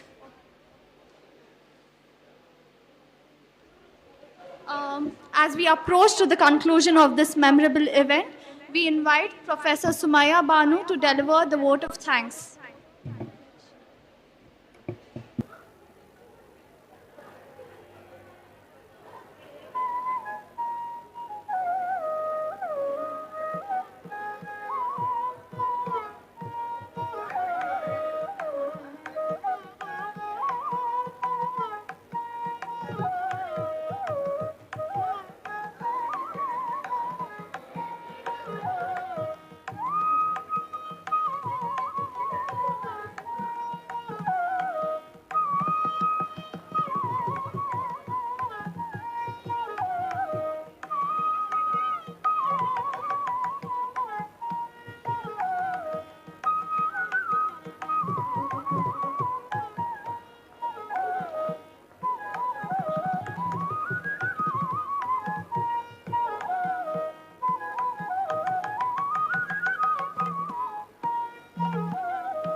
Good evening, everyone. On behalf of the organizing committee and the entire HKBK College of Engineering family, it is a privilege and honor to deliver the vote of thanks for the International Cyber Security Conclave 2025. As we conclude this remarkable event, I stand here with immense pleasure and deep gratitude, reflecting to the collective efforts that made this conclave a resounding success.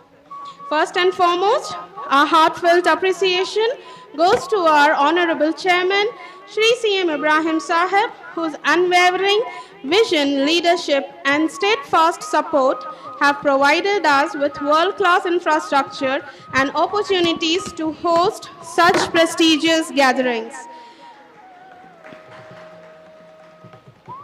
We are also immensely grateful to our young and dynamic director, Shri CM Faiz Muhammad Sir, whose relentless dedication and strategic vision have positioned HKBK Group of Institutions as a beacon of academic excellence. His leadership continues to inspire and guide us towards greater heights. A special note of gratitude to our visionary principal, Dr. Muhammad Riaz Ahmed Sir, whose encouragement and continuous efforts serve as an inspiration to our academic community. His commitment to fostering knowledge and innovation has played a pivotal role in making this conclave possible. We extend our deepest gratitude to our chief guest, Sri Muhammad Nazir, Managing Director of KMDC, for gracing this occasion with his esteemed presence. Your insights and contributions have truly enriched to our discussions.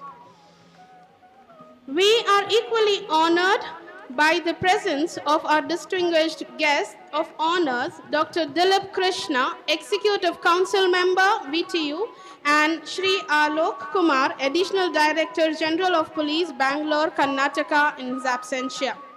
Your participation has significantly elevated the stature of this conclave and reinforced the importance of cybersecurity in today's digital landscape.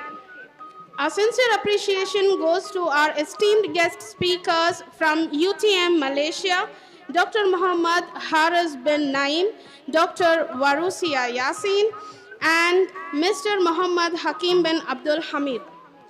Your presence, expertise, and thought-provoking discussions have provided invaluable insights and expanded our global perspective on cybersecurity challenges and innovations. A special note of thanks to Dr. Muhammad Misbahuddin Sir for CDAC Bangalore for delivering a compelling and insightful keynote address that has left us all enlightened and inspired.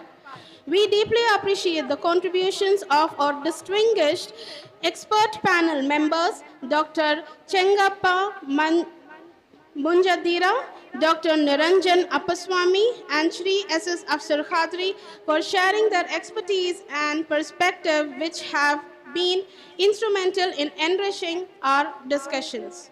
A special mention to the backbone of this event, our dedicated organizing team, our tireless convener, Dr. Tabassum Ara, and co-convener, Dr. Smita Korean, whose meticulous planning and commitment ensured the smooth execution of this conclave. Our Chief of Organizing Committee, Dr. Salim Sharif, and his team for their strategic coordination and unwavering efforts. Our Chief of Programming Committee, Dr. Maz Ahmad, and his team for curating an insightful and engaging agenda. Our Chief of Technical Committee, Dr. Syed Mustafa, and his team for ensuring flawless execution of all the technical aspects.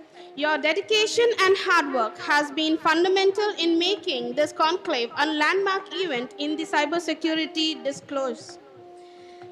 To our delegates, participants, and attendees, we extend our sincere thanks. Your enthusiasm, engagement, insightful questions, and meaningful discussions have been the true essence of this conclave. We hope that the knowledge shared today will inspire you to contribute further to the field of cybersecurity. The insights The connections forged and the ideas generated throughout this conclave go beyond just an academic conference. They symbolize our shared commitment to building a secure digital future. On behalf of HKBK College of Engineering, I once again extend my deepest gratitude to everyone who contributed to making the International Cyber Security Conclave 2025 an extraordinary and memorable experience. Thank you all. Wishing you success in your future endeavors, and may we continue to work together towards a safer and more resilient cyberspace. Thank you.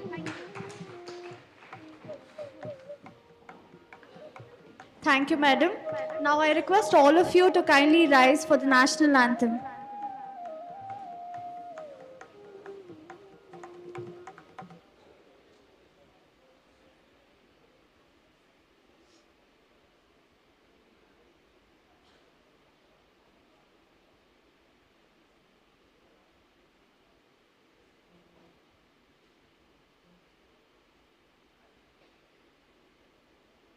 जनगण मन अधिनायक जय हे भारत भाग्य विधाता पंजाब सिंध गुजरात मराठा द्राविड उत्कल बंगा विंध्य हिमाचल यमुना गंगा उच्चल जलधि तरंगा तव शुभ नामे जागे तव शुभ आशीष मांगे गाहे तव जय गाथा जनगण मंगलदायक जय हे भारत भाग्य विधाता जय हे जय हे जय हे जय जय जय जय हे.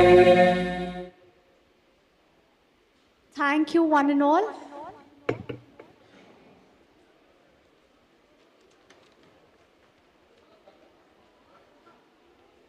Wishing you all a great evening ahead. See you all next time.